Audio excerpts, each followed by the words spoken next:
ഹരേ കൃഷ്ണ. ആരെങ്കിലും ജപം സ്റ്റാർട്ട് ചെയ്തോളൂ. ഹരേ കൃഷ്ണ.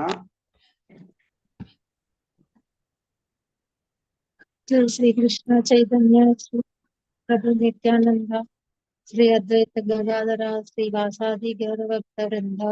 हरे कृष्ण कृष्ण कृष्ण हरे हरे, हरे राम राम राम हरे हरे, हरे कृष्ण कृष्ण कृष्ण हरे हरे, हरे राम राम राम हरे हरे, हरे कृष्ण कृष्ण कृष्ण हरे हरे, हरे राम राम राम हरे हरे, हरे कृष्ण कृष्ण कृष्ण हरे हरे, हरे राम राम राम हरे हरे, हरे कृष्ण कृष्ण कृष्ण हरे हरे, हरे राम राम राम हरे हरे, हरे कृष्ण कृष्ण कृष्ण हरे हरे, हरे राम राम राम हरे हरे, हरे कृष्ण कृष्ण कृष्ण हरे हरे, हरे राम राम राम हरे हरे, हरे कृष्ण कृष्ण कृष्ण हरे हरे, हरे राम राम राम हरे हरे, हरे कृष्ण कृष्ण कृष्ण हरे हरे, हरे राम राम राम हरे हरे, हरे कृष्ण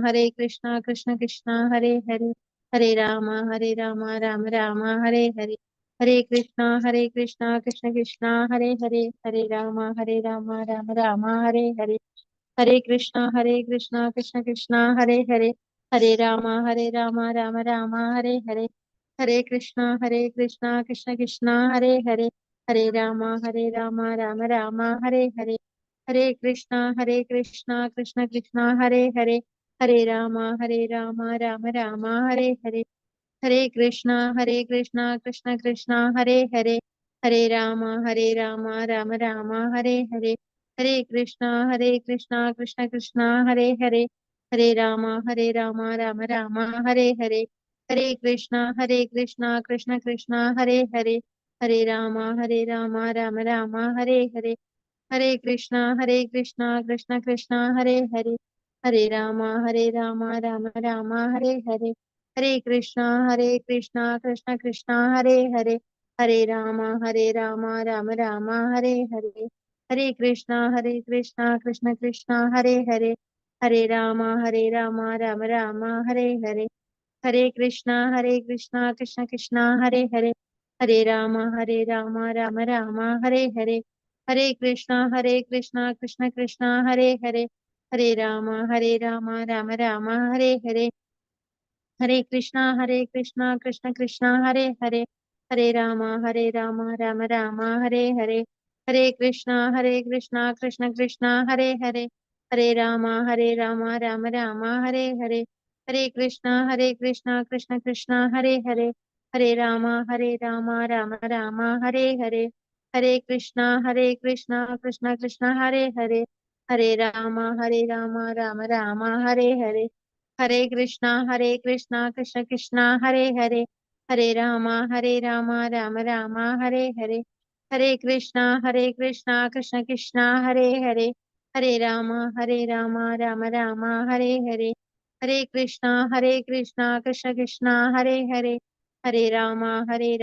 राम राम हरे हरे, हरे कृष्ण कृष्ण कृष्ण हरे हरे,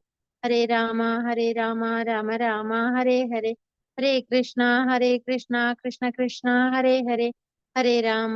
राम राम राम हरे हरे, हरे कृष्ण कृष्ण कृष्ण हरे हरे, हरे राम राम राम हरे हरे, हरे कृष्ण कृष्ण कृष्ण हरे हरे, हरे राम राम राम हरे हरे, हरे कृष्ण कृष्ण कृष्ण हरे हरे, हरे राम राम राम हरे हरे, हरे कृष्ण कृष्ण कृष्ण हरे हरे, हरे राम राम राम हरे हरे, हरे कृष्ण कृष्ण कृष्ण हरे हरे, हरे राम राम राम हरे हरे, हरे कृष्ण कृष्ण कृष्ण हरे हरे, हरे राम राम राम हरे हरे, हरे ഹരേ കൃഷ്ണ कृष्ण മാതാജി. ഹരേ കൃഷ്ണ. ഹരേ കൃഷ്ണ. താങ്ക് യു മാതാജി. ഹരേ കൃഷ്ണ.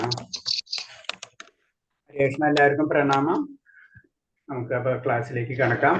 എല്ലാവരും നാമം ജപിക്കണം. കാരണം നമ്മൾ ഭഗവാന്റെ ശാസ്ത്രമാണ് പഠിക്കുന്നത്. അപ്പൊ ഭഗവാന്റെ കാരുണ്യം ലഭിക്കാതെ നമുക്ക് ആ ശാസ്ത്രം മനസ്സിലാക്കാൻ കഴിയില്ല.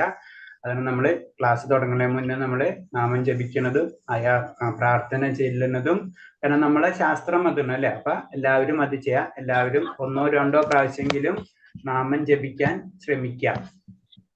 അറ്റ്ലീസ്റ്റ് ഒരു റൗണ്ടെങ്കിലും നാമം ജപിക്കാൻ ശ്രമിക്കുക എല്ലാവരും. കാരണം അത് നമ്മളെ ആത്മീയമായിട്ടുള്ള പുരോഗമനത്തിന് കടക്കണം. അതാണ് നമ്മൾ ശ്രദ്ധിക്കുന്നത്. എല്ലാവരും ശ്രദ്ധിക്കുക. എല്ലാവരും നാമം ജപിക്കാൻ സ്റ്റാർട്ട് ചെയ്യാം. നിങ്ങൾ ഫസ്റ്റ് ലെവൽ കഴിഞ്ഞാണ്. കുറെ കാര്യങ്ങൾ മനസ്സിലായിട്ടുണ്ട്. സെക്കൻഡ് ലെവൽ എന്ന് പറയുമ്പോൾ നമുക്കൊരു ശ്ലോകത്തിന്റെ ഡീറ്റെയിൽ ആയിട്ട് പോകണമാണ് അല്ലെ. ജസ്റ്റ് അത് മുഴുവനാവണില്ല, നമുക്കറിയാം. അതും ടച്ച് ചെയ്ത് പോകണമാണ്. കാരണം എന്താ വെച്ച് കഴിഞ്ഞാൽ ഗീത എന്ന് പറഞ്ഞത് നമ്മൾ എത്ര ജന്മം കൊണ്ടൊന്നും നമുക്ക് പഠിച്ചാൽ തീരില്ല. അത്ര അതിന്റെ കാര്യങ്ങളുണ്ട്. നമ്മൾ ഓരോ ദിവസം പഠിക്കുമ്പോഴും അതിന്റെ ഓരോ തരത്തിലുള്ള മീനിങ്ങുകൾ നമുക്ക് മനസ്സിലായിക്കൊണ്ടിരിക്കും. അതിന് നമ്മളെ ലെവലനുസരിച്ചാണ് നമ്മൾ അതിന്റെ കാര്യങ്ങൾ നമുക്ക് മനസ്സിലാവണം. അപ്പൊ അത്രയും നമ്മൾ അതിന്റെ ലെവലിലേക്ക് ഉയരണം. അത്രയും കാര്യങ്ങൾ നമ്മൾ ഒരേ വ്യക്തികളും അതിൽ നിന്ന് നോക്കുമ്പോൾ ഒരേ കാര്യങ്ങൾ, പല രീതിയിലുള്ള കാര്യങ്ങളായിരിക്കും കിട്ടാം. ഇപ്പൊ ഞാൻ ജസ്റ്റ് കുരുക്ഷേത്ര എന്ന് പറയുമ്പോ നമ്മൾ സ്റ്റാർട്ടിങ് അതുണ്ടല്ലേ. അപ്പൊ അങ്ങനെ വരുമ്പോ ഫസ്റ്റ് ശ്ലോകത്തിൽ കുരുക്ഷേത്ര, അത് തന്നെ പല രീതിയിൽ ആൾക്കാർക്ക് വ്യാഖ്യാനിക്കാൻ പറ്റും. കുരു അന്ന് രാജവംശം, ക്ഷേത്രം അപ്പൊ ഒരാളെ ക്ഷേത്രം, ശരി, അങ്ങനെയൊക്കെ പല രീതിയിൽ അതിനെ വ്യാഖ്യാനിക്കുന്ന വ്യക്തികളുണ്ട്. അപ്പൊ പറഞ്ഞു വന്നതെന്ന് വെച്ചാൽ നമ്മളെ അറിവിനനുസരിച്ചാണ് ആ കാര്യങ്ങൾ നമുക്ക് മനസ്സിലാക്കാൻ പറ്റും. അല്ലെങ്കിൽ നമ്മളെ ആത്മീയ പുരോഗതി എത്രയുണ്ടോ അതിനനുസരിച്ച് ഭഗവാൻ ഓരോ കാരുണ്യങ്ങൾ നമുക്ക് ചൊരിയണമാണ്. അതിന് പറഞ്ഞ് നമ്മൾ ക്ലാസ്സുകൾ എടുക്കുകയാണെങ്കിലും ആ ഗുരുക്കന്മാരുടെ അനുഗ്രഹമാണ് നമുക്ക് ഇത് തന്നുകൊണ്ടിരിക്കുന്നത്. ആ അനുഗ്രഹമാണ് നമുക്ക് ലഭിക്കുന്നത്. അല്ലാണ്ട് നമ്മൾ ക്ലാസ് എടുത്തിട്ട് നമ്മൾ അതിൽ മാസ്റ്റർ ആവാനല്ല. അപ്പൊ നമ്മൾ എന്താ ചെയ്യണം? അനുഗ്രഹമാണ് നമുക്ക് വേണ്ടത്. അത് ഭഗവാന്റെ അനുഗ്രഹവും ഗുരുക്കന്മാരുടെ അനുഗ്രഹമാണ് നമുക്ക് ലഭിക്കേണ്ടത്. അപ്പൊ അതിനു വേണ്ടി തീർച്ചയായിട്ടും ഭഗവാന്റെ നാമം നമ്മൾ ജപിച്ചിരിക്കണം. കാരണം നമ്മൾ അല്ലാതെ അൾട്ടിമേറ്റ് എന്താണ്? എല്ലാത്തിന്റെ അൾട്ടിമേറ്റ് വേദത്തിന്റെ ആ സാരാംശം എന്ന് പറഞ്ഞത് എന്താണ്? ആ സത്യത്തെ നമിക്കണം നമ്മൾ. അതാണ് അതിന്റെ ബേസിക് പറയുന്നത്. ആ സത്യം എന്ന് പറഞ്ഞത് ഭഗവാൻ ശ്രീകൃഷ്ണനാണ്. ഭഗവാനെ നമ്മൾ നമിക്കണം. അതാണ് നമ്മൾ നമ്മളെ നാമം ചെല്ലുന്നത്. ഹരേ ഹരേ കൃഷ്ണ ഹരേ കൃഷ്ണ കൃഷ്ണ കൃഷ്ണ ഹരേ ഹരേ ഹരേ രാമ രാമ രാമ ഹരേ ഹരേ. അതിലെ ഹരേ എന്ന് പറയുമ്പോൾ ഭഗവാന്റെ ചൈതന്യം, അതാണ് നമ്മളെ രീതി പറയുമ്പോൾ രാധാറാണിയാണ്. ഹരേ കൃഷ്ണ, കൃഷ്ണ എന്ന് പറയുമ്പോൾ എല്ലാവരും ആകർഷിക്കുന്നതാണ്. പിന്നെ രാമ എന്ന് പറഞ്ഞ ഒരുമിക്കുന്നതാണ്, രമിക്കുന്നവൻ അല്ലെങ്കിൽ ഭോക്താവ് എന്നുള്ള രീതിയിലുണ്ട്. അങ്ങനെ പല രീതിയിൽ അതിന്റെ വിശേഷണങ്ങളുണ്ട്. അപ്പൊ അത് നമ്മൊരു അതീന്ദ്രിയമായിട്ടുള്ള ഒരു ശബ്ദമാണ്, മന്ത്രമാണത്. ആ മന്ത്രം എന്ന് പറഞ്ഞത് നമ്മളെ പ്യൂരിഫൈ ചെയ്യുന്നതാണ്. മന്ത്രങ്ങൾ എന്ന് പറഞ്ഞത് നമ്മൾ പ്യൂരിഫൈ ചെയ്യുന്ന കാര്യങ്ങളാണ് അല്ലെ. നമ്മൾ മന്ത്രം ജപിക്കുമ്പോൾ നമുക്കിപ്പോ ഭഗവാന്റെ മന്ത്രമല്ലാണ്ട് വേറെ ആരെങ്കിലും പേര് 10 പ്രാവശ്യം ജപിച്ചു കഴിഞ്ഞാൽ പറഞ്ഞു കഴിഞ്ഞാൽ 11ാമത്തെ പ്രാവശ്യം നമുക്ക് ബോറടിക്കും അല്ലെ. നമ്മൾ ഒരു വ്യക്തിനെ 5 പ്രാവശ്യം വിളിച്ച് 6ാമത്തെ പ്രാവശ്യം വിളിക്കുമ്പോൾ തന്നെ നമുക്ക്, അല്ലെങ്കിൽ 2 പ്രാവശ്യം വിളിച്ച് 3ാമത്തെ പ്രാവശ്യം വിളിക്കുമ്പോൾ തന്നെ നമുക്ക് ഇഷ്ടപ്പെടുന്നില്ല. ഭഗവാന്റെ നാമം എത്ര ചൊല്ലിയാലും നമുക്ക് ബോറടിക്കില്ല. അതാണ് അതിന്റെ പ്രത്യേകത. അതാണ് പറഞ്ഞത് അതീന്ദ്രിയമായിട്ടുള്ള ഒരു ശബ്ദമാണെന്ന് പറഞ്ഞത്. അപ്പൊ എല്ലാവരും നാമജപത്തിന് നമ്മൾ ഇമ്പോർട്ടൻസ് കൊടുക്കണം. അപ്പൊ നമുക്കിനി പ്രാർത്ഥനയ്ക്കിലേക്ക് കടക്കാം. ഓം നമോ ഭഗവതേ വാസുദേവായ. ഓം നമോ ഭഗവതേ വാസുദേവായ. നാരായണം നമസ്കൃത്യം നരം ചൈവ നരോത്തമം ദേവീം സരസ്വതീം വ്യാസം തതോ ജയമുദിരയേത് നഷ്ടപ്രായേഷു ഭദ്രേഷു നിത്യം ഭാഗവത സേവയാ. ഭാഗവതേ ഉത്തമ ശ്ലോകേ ഭക്തിർഭവതി നഷ്ടകേ മൂകം കരോതി വാചാലം പങ്കും ലംഘയതേ ഗിരി യത്കൃപതമഹം വന്ദേ പരമാനന്ദമാധവം ശ്രീഗുരു ദീനദാരിണം ശ്രീചൈതന്യമീശ്വരം വജ്ഞാനതിമിരാന്ധ്യസ്യ ജ്ഞാനാഞ്ജലശലാകയാ ചക്ഷുർമിലിതം യേന തസ്മൈ ശ്രീഗുരുവേ നമഃ.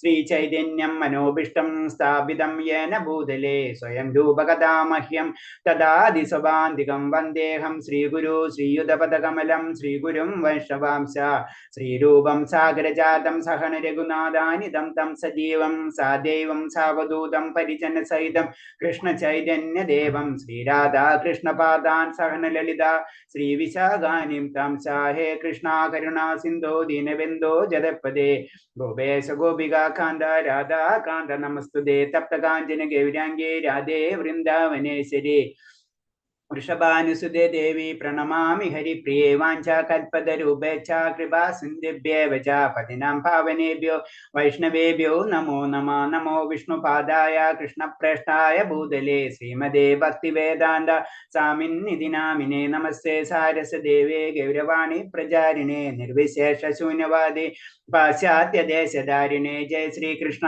ചൈതന്യ പ്രഭു നിത്യാനന്ദ ശ്രീ അദ്വൈത ഗദാധര ശ്രീവാസാദി ഗൗരഭക്തവൃന്ദ ഹരേ കൃഷ്ണ കൃഷ്ണ കൃഷ്ണ ഹരേ ഹരേ രാമ രാമ രാമ ഹരേ ഹരേ കൃഷ്ണ കൃഷ്ണ കൃഷ്ണ ഹരേ ഹരേ രാമ രാമ രാമ ഹരേ ഹരേ കൃഷ്ണ കൃഷ്ണ കൃഷ്ണ ഹരേ രാമ രാമ രാമ ഹരേ ഹരേ കൃഷ്ണ. പ്രഭാതിക്ക് ജയ്, ഗുരുദേവിക്ക് ജയ, ആനന്ദ കോടി വൈഷ്ണവ ഭക്തർക്ക് ജയ്.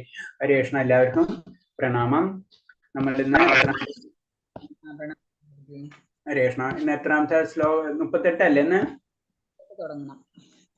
38ാമത്തെ ശ്ലോകം അല്ലേ തുടങ്ങേണ്ടത്? 38. ഹരേ കൃഷ്ണ. താങ്ക് യു മാതാജി. ഹരേ കൃഷ്ണ.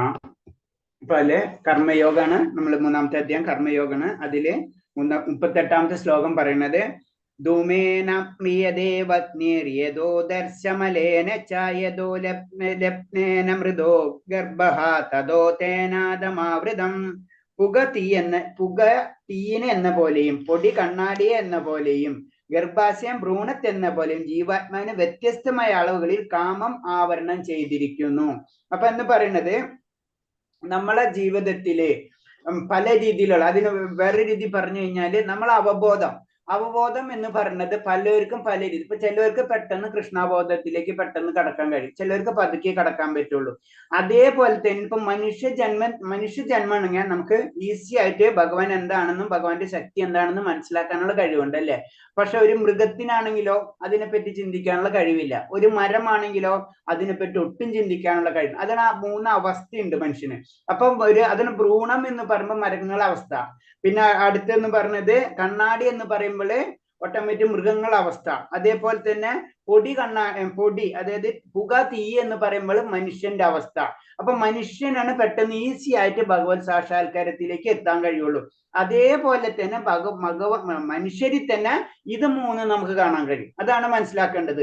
പലരില് വളരെ അധികം അവബോധം വളരെ കാഠിന്യമായിരിക്കും, കൃഷ്ണാബോധം അത്രയും ചുറ്റും അത്തരം മാലിന്യങ്ങൾ നിറഞ്ഞതായിരിക്കും. കാരണം എന്താ വെച്ച് കഴിഞ്ഞാൽ നമ്മൾ അത്രയധികം ജന്മങ്ങൾക്ക് ശേഷമാണ് മനുഷ്യ ജന്മം കിട്ടുന്നത് അല്ലെ. അത് ജന്മം കിട്ടിയാൽ തന്നെ ചിലപ്പോൾ കഴിഞ്ഞ ജന്മത്തിന് വേറെ മനുഷ്യനായിരിക്കാം നമ്മള്. അപ്പൊ അതിലുള്ള എല്ലാ ജന്മങ്ങള് സഞ്ചിത കർമ്മങ്ങൾ സഞ്ചിയിലിട്ട് ഇങ്ങോട്ട് കൊണ്ടുപോരാണ് നമ്മൾ ചെയ്യുന്നത്. അത് അത്രയും നമ്മളെ മാലിന്യങ്ങള് നമ്മളെ ആത്മാവിന് ചുറ്റുമുണ്ടാവും. നമ്മൾ മാലിന്യങ്ങൾ എന്ന് പറയുമ്പോ നമ്മള് ഭൗതികമായിട്ടുള്ള രീതിയിൽ ചിന്തിക്കരുത്. ആ മാലിന്യം എന്ന് പറയുമ്പോൾ അത് പല വ്യക്തികളിലും പല രീതിയിലായിരിക്കും. അതാണ് 3 തരത്തിൽ പറയുന്നത്. ചിലവർക്ക് വളരെ കഠിനമായിരിക്കും, ആത്മീയമായിട്ടുള്ള ആഗ്രഹങ്ങൾ പുറത്തു വരികയില്ല, അതിന്റെ ഉള്ളിൽ തന്നെ അത് നിൽക്കും, അത്തരം കാഠിന്യമായിരിക്കും.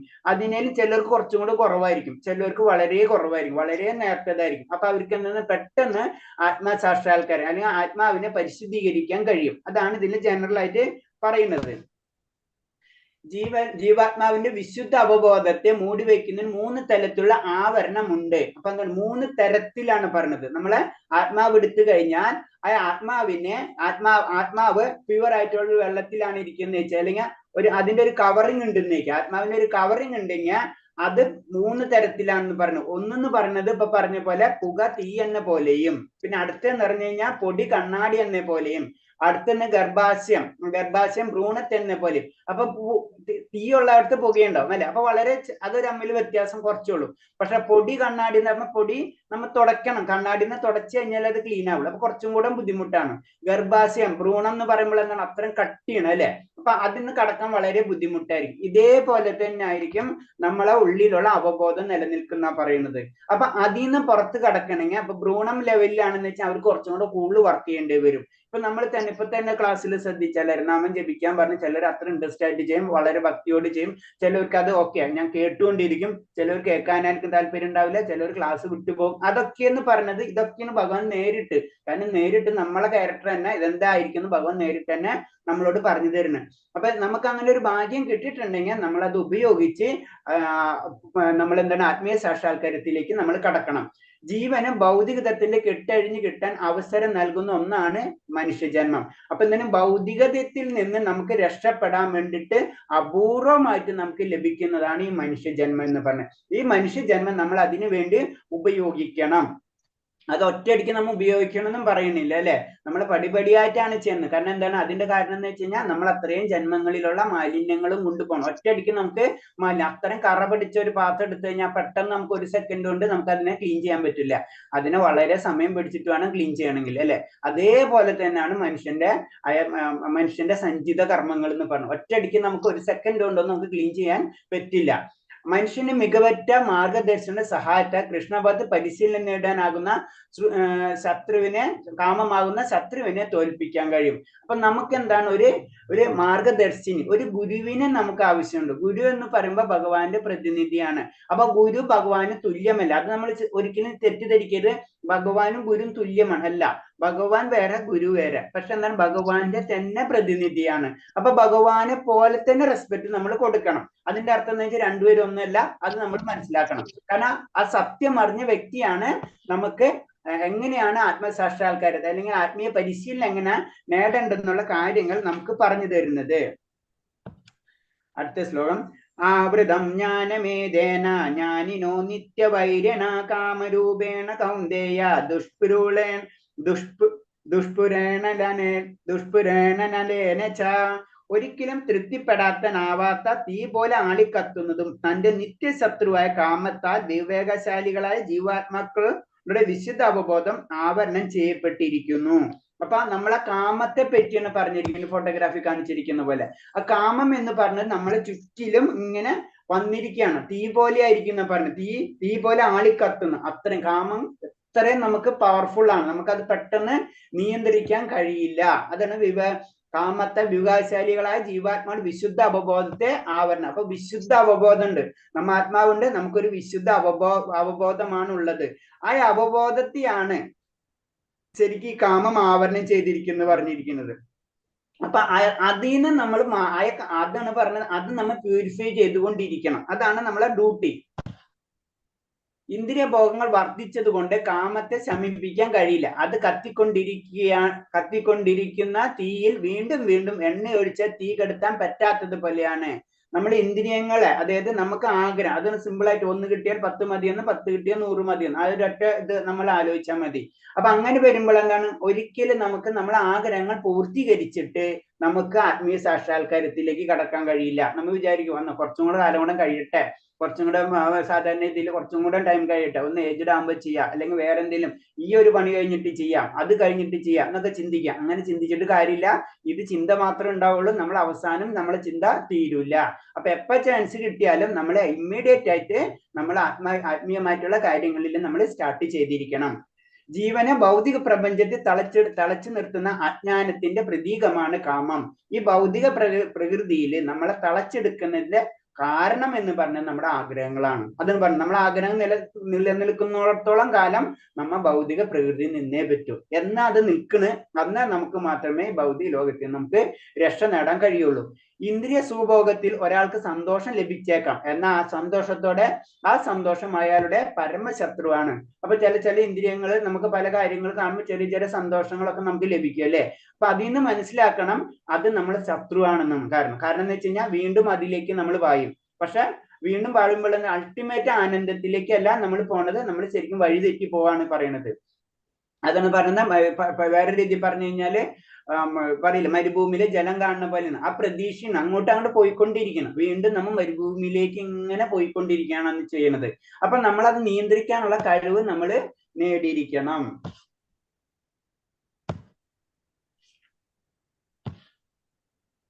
അടുത്തത് ഇന്ദ്രിയാണി മനോബുദ്ധി അസത്തിഷ്ഠാനമുച്ചതേ ഏതർവിമോഹയദ്ദേശ ജ്ഞാനാവൃതദേഹിനം.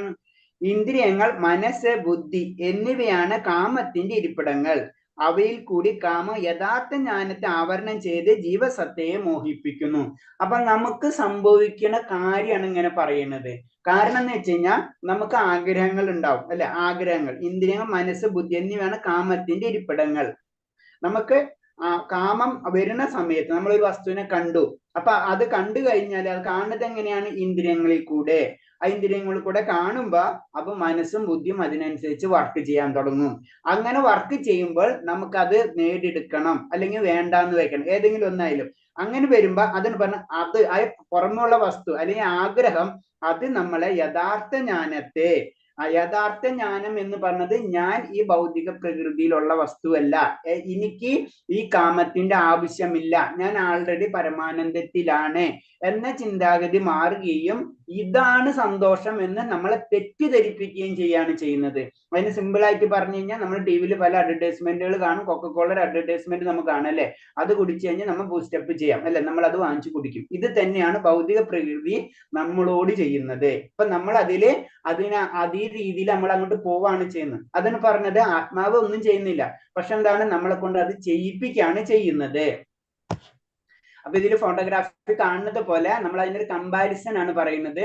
കാരണം എന്താ വെച്ചാൽ നമ്മൾ ഇന്ദ്രിയങ്ങളെ കുതിരകളായിട്ടാണ് പറഞ്ഞിട്ടുള്ളത്. കുതിരകൾ. മനസ്സ് എന്ന് പറയുമ്പോ അത് ഞാനാണ്. ബുദ്ധി എന്ന് പറയുമ്പോ സാരഥി. പിന്നെ ജീവാത്മാവ് എന്ന് പറയുമ്പോ തേരാളി. ഇങ്ങനെയാണ് അതിന്റെ ഒരു ഇത് വരുന്നത്. അപ്പൊ ഇതിൽ നമുക്കറിയാം സാരഥി എന്ന് പറയുമ്പോ ഭഗവാനാണ്, ജീവാത്മാവ് എന്ന് പറയുമ്പോ അർജുനനാണ്. അപ്പൊ എങ്ങനെയാണ് അതിന്റെ ഇത് വരുന്നത്? അപ്പൊ എന്താണ് ശരിക്കും അർജുനൻ പറയണതനുസരിച്ച് അല്ലെങ്കിൽ ജീവാത്മാവ് പറയണതിനനുസരിച്ചാണ് കാര്യങ്ങളെല്ലാം നടക്കേണ്ടത്. പക്ഷെ നമുക്ക് സംഭവിക്കുന്നത് എന്താണ്? ഇന്ദ്രിയങ്ങളാണ് ശരിക്കും ജീവാത്മാവിനെ കൺട്രോൾ ചെയ്യുന്നത്. ആ അവസ്ഥയിലേക്കാണ് പോകുന്നത്. കാമത്തിന്റെ ഇരിപ്പിടങ്ങളാണ് ഇന്ദ്രിയങ്ങൾ, മനസ്സ്, ബുദ്ധി. മനസ്സ് എല്ലാ ഇന്ദ്രിയങ്ങളുടെ പ്രവർത്തനങ്ങളുടെ കേന്ദ്രമാണ്. അപ്പൊ നമ്മൾക്കറിയാം, നമ്മളൊരു വസ്തുവിനെ കണ്ടു കഴിഞ്ഞു കഴിഞ്ഞാൽ മനസ്സിലേക്ക് അത് വരും. അതിന് ഇന്ദ്രിയങ്ങൾ കാണുക, കേൾക്കുക, എന്ത് വേണമെങ്കിലും അത് കണ്ടു മനസ്സിലേക്ക് വരും. പിന്നെന്താണ്? അതിന് വേണ്ടിയിട്ടുള്ള അതെങ്ങനെ ലഭിക്കും അതിനെപ്പറ്റി ചിന്തകൾ വരും. അപ്പൊ അതിനു വേണ്ടിയുള്ള ബുദ്ധി ഉപയോഗിക്കും നമ്മൾ. അങ്ങനെ ബുദ്ധി ഉപയോഗിച്ച് കഴിഞ്ഞാൽ പിന്നെ വർക്ക് ചെയ്യണം അല്ലെ, അത് വേണ്ടത് നമ്മള് അത് ശരീരം അതിനു വേണ്ടി നീങ്ങണം. അപ്പൊ അങ്ങനെ വരുന്ന അതാണ് ശരിക്കും ആത്മാവ് ചെയ്യുന്നത്. ആത്മാവ് ആ പെർമിഷൻ ഇല്ലാണ്ട്, ആ ചൈതന്യം ഇല്ലാണ്ട് ശരീരത്തിനൊന്നും ചെയ്യാൻ കഴിയില്ല. പക്ഷെ ഈ ശരീരം എന്താണ്? ആത്മാവിനെ നിർബന്ധിക്കുകയാണ് ചെയ്യുന്നത്. ധാതുത്രമായ നിർമ്മിതമായ ദേഹത്തെ ആത്മാവും കളാദ്രികളായ സ്വബന്ധുക്കളായ ജന്മഭൂമിയെ പൂജനീയമായി കരുതുന്നു. അപ്പൊ എന്താണ്? ദേഹത്തെ ആത്മാവായും കളാദ്രികളെ സ്വബന്ധുക്കളെ ജന്മഭൂമിയെ പൂജനീയമായി കരുതുന്നു. അത് നമുക്കുള്ള തെറ്റിദ്ധാരണ ആണ് പറയുന്നത്. കാരണം അൾട്ടിമേറ്റ് നമുക്കറിയാം, ഈ ഭൗതികതയല്ല വേണ്ടത്, ആത്മീയതയാണ് വേണ്ടത്. അതീന്ദ്രിയ ജ്ഞാനികളെ കണ്ടുമുട്ടണമെന്ന ലക്ഷ്യമില്ലാതെ സ്ഥാനത്തിന് വേണ്ടി മാത്രം തീർത്ഥാടനം നടത്തുമ്പോൾ വെറും പശുവോ കഴുതയാണ്. അപ്പൊ നമ്മൾ വെറുതെ തീർത്ഥാടനങ്ങൾ നടത്തിയിട്ട് കാര്യമില്ല. അൾട്ടിമേറ്റ് അതിനൊരു ലക്ഷ്യമുണ്ട്. അതാണ് നമ്മൾ സിമ്പിൾ ആയിട്ട് പറയുമ്പോൾ നമ്മൾ അങ്ങനെ എപ്പോഴും പറയാം. കാരണം നമ്മൾ തീർത്ഥാടനങ്ങൾ ചെയ്യണമൊക്കെ നല്ല, തെറ്റെന്നല്ല ഒരിക്കലും പറയുന്നത്. ആത്മീയമായ കാര്യങ്ങൾ ഉയർന്നു വരും. ഇത് അതിന്റെ ഒരു അടുത്ത ലെവലിൽ വരുമ്പോഴാണ് അതുകൊണ്ട് അത്ര കാര്യമില്ല. അതിനേലും ബെറ്റർ എന്താണ്? നമ്മൾ എന്താണ്? ആത്മീയ ജ്ഞാനികളെ കണ്ടുപിടിച്ചു കഴിഞ്ഞാൽ അവരെ അഭിപ്രായത്തിനനുസരിച്ച് നമ്മൾ തീർത്ഥങ്ങളിൽ സ്നാനം ചെയ്യുക അല്ലെങ്കിൽ അങ്ങനത്തെ കാര്യങ്ങൾ ചെയ്യുമ്പോൾ അത് കുറച്ചും കൂടി പവർഫുൾ ഉണ്ടാവും. നമുക്കിപ്പോ അറിയില്ല, ആയ ക്ഷേത്രത്തിൽ ചെന്ന് കഴിഞ്ഞാൽ അവിടുത്തെ ചടങ്ങുകളൊന്നും അറിയില്ല. നമ്മൾ അവിടെ വട്ടം ചുറ്റി നമ്മൾ എന്തൊക്കെ കാട്ടി ഇങ്ങോട്ട് പോരാ ചെയ്യുന്നത് അല്ലെ. അതിന്റെ ഐതിഹ്യമോ അതെങ്ങനെ ചെയ്യേണ്ട രീതികളോ ഒന്നും നമുക്കറിയില്ല. അപ്പൊ അത് അറിയുന്ന ആചാര്യന്മാരെ ത്രൂ പോവുകയാണെങ്കിൽ എന്താണ്? ആ കാര്യങ്ങൾ അറിയും. അതിലേക്ക് കൂടുതൽ നമുക്ക് ആകാംക്ഷയും ആഗ്രഹവും നമുക്ക് വരും അല്ലെ. ഇത് തന്നെയാണ് അതീന്ദ്രിയ അവസ്ഥയിൽ നമുക്ക് അതീന്ദ്രിയ ജ്ഞാനികളെ കണ്ടുമുട്ടുമ്പോഴുള്ളത്. നമുക്ക് ആഗ്രഹമുണ്ട് അല്ലെ. നമ്മൾ ക്ഷേത്രങ്ങളിൽ പോകുമ്പോൾ എന്താണ്? നമുക്ക് ആഗ്രഹമുണ്ട് ആ ക്ഷേത്രത്തിനെ പറ്റിയും ഭഗവാനെ പറ്റിയും കൂടുതൽ കാര്യങ്ങൾ അറിയും. പക്ഷെ അത് പറഞ്ഞു തരാൻ ആരുമില്ല. നമ്മൾ അവിടെ ചെന്നുകൊണ്ട് തിരിച്ചു പോരാം. പക്ഷെ നമുക്ക് ആഗ്രഹമുണ്ട്. പക്ഷെ ഈ ആഗ്രഹം അതേപോലെ തന്നെ ആത്മീയമായിട്ടുള്ള ആഗ്രഹമുണ്ട്. നമുക്ക് മുന്നിലേക്ക് കടക്കണം എന്ന് ആഗ്രഹമുണ്ട്. പക്ഷെ എന്താ? അതിനൊരു ലൈൻ കിട്ടണില്ല. അതാണ് ശരിക്കും ഗുരുക്കന്മാർ നമുക്ക് തരുന്നത്. അവരെ ചെന്ന് നമ്മൾ കണക്ട് ചെയ്ത് കഴിഞ്ഞാൽ നമുക്ക് എന്താണ്? നമ്മളെ ആഗ്രഹം പൂർത്തീകരിക്കുക അവിടെ വെച്ച്. അതിന് അതീന്ദ്രിയ ജ്ഞാനികളെ കണ്ടുമുട്ടണം. ആ ലക്ഷ്യത്തോടായിരിക്കണം നമ്മൾ എല്ലാ കാര്യങ്ങളും ചെയ്യേണ്ടത്. അടുത്തത് തസ്മാദിന്ദ്രിയാണിഭ്യോ നിയമാപരദർശഭാപാജ്ഞാനം പ്രജഹീഹേനം ജ്ഞാനവിജ്ഞാന നാശനം. അതുകൊണ്ട് ഭരതർഷഭ ആദ്യമായി തന്നെ ഇന്ദ്രിയങ്ങളെ നിയന്ത്രിച്ച് ആ പാപമുദ്രമായ കാമത്തെ മുരടിപ്പിക്കുക. ജ്ഞാനത്തെയും ആത്മസാക്ഷാത്കാരത്തെയും ഇല്ലാതാക്കുന്ന ഈ കാമത്തെ നശിപ്പിക്കുക. അപ്പൊ നമ്മൾ ചെയ്യേണ്ട കാര്യമാണ്. നമുക്ക് ആഗ്രഹങ്ങൾ ഉണ്ടാവുമല്ലേ, പല ആഗ്രഹങ്ങൾ. ഈ ആഗ്രഹങ്ങൾ അവിടെ നടക്കുന്നുണ്ടാവും. പക്ഷെ അതിന് ഇന്ദ്രിയങ്ങളാണ് അതിന്റെ കാരണക്കാർ. അപ്പൊ ഇന്ദ്രിയങ്ങളെ നിയന്ത്രിക്കുക. ഇന്ദ്രിയങ്ങളെ നിയന്ത്രിച്ചു കഴിഞ്ഞാൽ ഓട്ടോമാറ്റിക് ആയിട്ട് കാമം അവിടെ നിൽക്കും. നമ്മുടെ ആഗ്രഹങ്ങള് അവിടെ നിന്നുകൊള്ളും. ആ കാമമാണ്, ഈ ആഗ്രഹങ്ങളാണ് ശരിക്കും എന്താണ് നമ്മുടെ ആത്മസാക്ഷാത്കാരത്തിന്റെ വിലങ്ങുതടി. അപ്പൊ അത് നമ്മൾ നിർത്തണം. അപ്പൊ അതിനു വേണ്ടിയിട്ടാണ് ഈ ഫോട്ടോഗ്രാഫിൽ ചെയ്തിരിക്കുന്ന പോലെ തന്നെ ഇന്ദ്രിയങ്ങളെ നമുക്ക് അങ്ങനെ പിടിച്ചു നിർത്താൻ കഴിയില്ല. അപ്പൊ നമ്മൾ ഇന്ദ്രിയങ്ങളെ നമ്മളിന്ന് ഭഗവാന്റെ കാര്യങ്ങളിലേക്ക് ഉപയോഗിക്കുകയാണ് ഇൻഡയറക്റ്റ് ആയിട്ട് ചെയ്യുന്നത്. അതിന് ഭക്തിയോഗം തന്നെ പറയുന്നത്. അപ്പൊ ഇന്ദ്രിയങ്ങളെ നമ്മൾ ഡൈവേർട്ട് ആണ് നമ്മൾ ചെയ്യേണ്ടത്. ആരംഭത്തിൽ തന്നെ ഇന്ദ്രിയങ്ങളെ നിയന്ത്രിച്ചുകൊണ്ട് ആത്മസാക്ഷാത്കാരത്തിന്റെ തുടർച്ചയും വിജ്ഞാനത്തെ നശിപ്പിക്കുന്ന ഈ മഹാഭായ കാമമാകുന്ന ശത്രു നിർവീര്യൻ ആക്കാൻ കഴിയും എന്ന് ഭഗവാൻ ഉപദേശിക്കുന്നു. അപ്പൊ എന്താണ് നമുക്ക് ഈ ഇന്ദ്രിയങ്ങളെ നിയന്ത്രിക്കണം എന്ന് പറയുന്നത്. അത് പെട്ടെന്ന് പറ്റൂല, പക്ഷെ അത് നമുക്ക് നിയന്ത്രിച്ചേ കഴിയൂ. നിയന്ത്രിക്കാതെ ഒരിക്കലും, അത് ഏത് മെത്തേഡിലാണെങ്കിലും നിയന്ത്രിക്കാതെ നമുക്ക് ആത്മസാക്ഷാത്കാരോ ആത്മീയ വഴിയോ നമുക്ക് ലഭിക്കില്ല. ആത്മാവ് ശരീരം അല്ലെന്ന് ഗ്രഹിക്കലാണ് ജ്ഞാനം. വിജ്ഞാനം ആത്മാവിനെ കുറിച്ചുള്ള സവിശേഷ ജ്ഞാനവും. അപ്പൊ രണ്ട് കാര്യം പറഞ്ഞു, ഒന്ന് ജ്ഞാനം, ഒന്ന് വിജ്ഞാനം. ജ്ഞാനം എന്ന് പറയുമ്പോ നമ്മ ശരീരമല്ല, ഞാൻ ആത്മാവാണ് എന്ന് മനസ്സിലാക്കുന്ന ഒരവസ്ഥ. വിജ്ഞാനം എന്ന് പറഞ്ഞ ആത്മാവിനെ കുറിച്ച്, ആത്മാവ് എന്താണെന്നും അതിനെപ്പറ്റി ഡീറ്റെയിൽ ആയിട്ട് മനസ്സിലാക്കുന്ന ഒരവസ്ഥ. അതിനാണ് വിജ്ഞാനം എന്ന് പറഞ്ഞത്. ആത്മാവിനെയും പരമാത്മാവിനെയും കുറിച്ചുള്ള അറിവ് ആശ്ചര്യവും അതിരഹസ്യവുമാണ്. അതിന് ആത്മാവിനെയും പരമാത്മാവും, നമുക്കറിയാം നമുക്ക് ജീവാത്മാവുണ്ട്, ഭഗവാനുണ്ട്. ഭഗവാനെ നമ്മൾ പരമാത്മാവ് എന്ന് പറയും, നമ്മൾ ജീവാത്മാവ് എന്ന് പറയും അല്ലെ. അപ്പൊ ജീവാത്മാവിനും പരമാത്മാവിനെ കുറിച്ചുള്ള അറിവ് ആശ്ചര്യമാണ്. നമുക്ക് സങ്കല്പിക്കാൻ പോലും പറ്റില്ല. അതിന് ആശ്ചര്യം എന്ന് പറഞ്ഞു, ചില കാര്യങ്ങൾ നമുക്ക് കാണുമ്പോൾ ഭയങ്കര അത്ഭുതം തോന്നും അല്ലെ. അതിന് ആശ്ചര്യവും അതിരഹസ്യവുമാണ്. അത് പെട്ടെന്ന് നമുക്ക് കിട്ടില്ല. രഹസ്യം എന്ന് പറയുമ്പോൾ തന്നെ അറിയാലേ, ഒരു വ്യക്തി ഇരിക്കുന്ന ഒരു രഹസ്യം നമുക്ക് കിട്ടാൻ വളരെയധികം ബുദ്ധിമുട്ടാണ്. അപ്പൊ അതിരഹസ്യം, അതേ ഭക്തി എന്ന് പറഞ്ഞത് അതിരഹസ്യമാണ്. അത് ഭഗവാൻ അറിയാൻ ആർക്കാണ് കൊടുക്കേണ്ടതെന്ന് അവർക്ക് മാത്രമേ അത് കൊടുക്കുള്ളൂ. അതിന് പറഞ്ഞത് നമുക്ക് ഭക്തി കിട്ടണമെങ്കിൽ നമ്മള് ഭഗവാനെ പ്രാർത്ഥിച്ചേ മതിയോ. ഭഗവാന്റെ കീർത്തനങ്ങൾ അത് നമ്മൾ ചെയ്തേ പറ്റൂ. അതാണ് നമ്മൾ ഭക്തി പരിശീലിക്കുകയാണ് നമ്മൾ ചെയ്യേണ്ടത്. ഭഗവത് അംശങ്ങൾ ജീവാത്മാക്കൾ, അവിടുത്തെ സേവനം മാത്രമാണ് അവരുടെ ചുമതല. ഈ ബോധമാണ് കൃഷ്ണാവബോധം. നമ്മളെല്ലാതും ഭഗവാന്റെ അംശമാണെന്നുള്ള ചിന്തയിലേക്ക് നമ്മൾ വരണം. അതാണ് മമേ വൈസ മമേ വംശ ജീവലോക, എന്റെ അംശങ്ങളാണ് എല്ലാതും എന്ന് ഭഗവാൻ പറയുന്നുണ്ട്. അപ്പൊ അത് മനസ്സിലാക്കി അതിനനുസരിച്ച് നമ്മൾ പ്രവർത്തിക്കുക. ഭഗവാൻ സന്തോഷിക്കുമ്പോൾ ഭഗവാന്റെ അംശങ്ങളും സന്തോഷിക്കും. നമ്മൾ ഭക്ഷണം കഴിക്കുമ്പോൾ എന്താണ്, നമ്മളെ കൈക്കും കാലിനും അതിന്റെ പോഷണം കിട്ടുന്നത് പോലെ നമ്മള് ഭഗവാനെ സന്തോഷിക്കുമ്പോൾ നമ്മളും ആനന്ദത്തിലേക്ക് കടക്കും. അപ്പൊ ഈ ബോധമാണ് കൃഷ്ണാവബോധം. കൃഷ്ണബോധത്തോടെ ഇന്ദ്രിയങ്ങളെ നിയന്ത്രിച്ച് കൃഷ്ണന്റെ സേവനത്തിൽ ഏർപ്പെടുകയാണെങ്കിൽ കാമത്തെ ദൈവ പ്രേമമാക്കി മാറ്റാൻ കഴിയും. അപ്പൊ പ്രേമം എന്ന് പറഞ്ഞത് ആത്മീയ ലോകത്തുള്ളതും കാമം എന്ന് പറഞ്ഞത് ഭൗതിക ലോകത്തുള്ളത്. അപ്പൊ ഭൗതിക ലോകത്തിന്റെ കാമത്തെ നമ്മ ആത്മീയ കാര്യത്തിലേക്ക് ഉപയോഗിച്ചു കഴിഞ്ഞാൽ, അല്ലെങ്കിൽ ഭഗവാന്റെ കാര്യത്തിലേക്ക് ഉപയോഗിച്ചു കഴിഞ്ഞാൽ അത് ഓട്ടോമാറ്റിക്കായിട്ട് പ്രേമമായിട്ട് മാറും. അതാണ് പ്രേമവും കാമവും തമ്മിലുള്ള വ്യത്യാസമാണ് അത് പറയുന്നത്. അടുത്ത ശ്ലോകം. ഇന്ദ്രിയാണി പര്യണ്യാഹോ ഇന്ദ്രിയാഭി പരം മനഃ മനസ്തു പരബുദ്ധിർയോ ബുദ്ധോ പരദസ്തു സാ.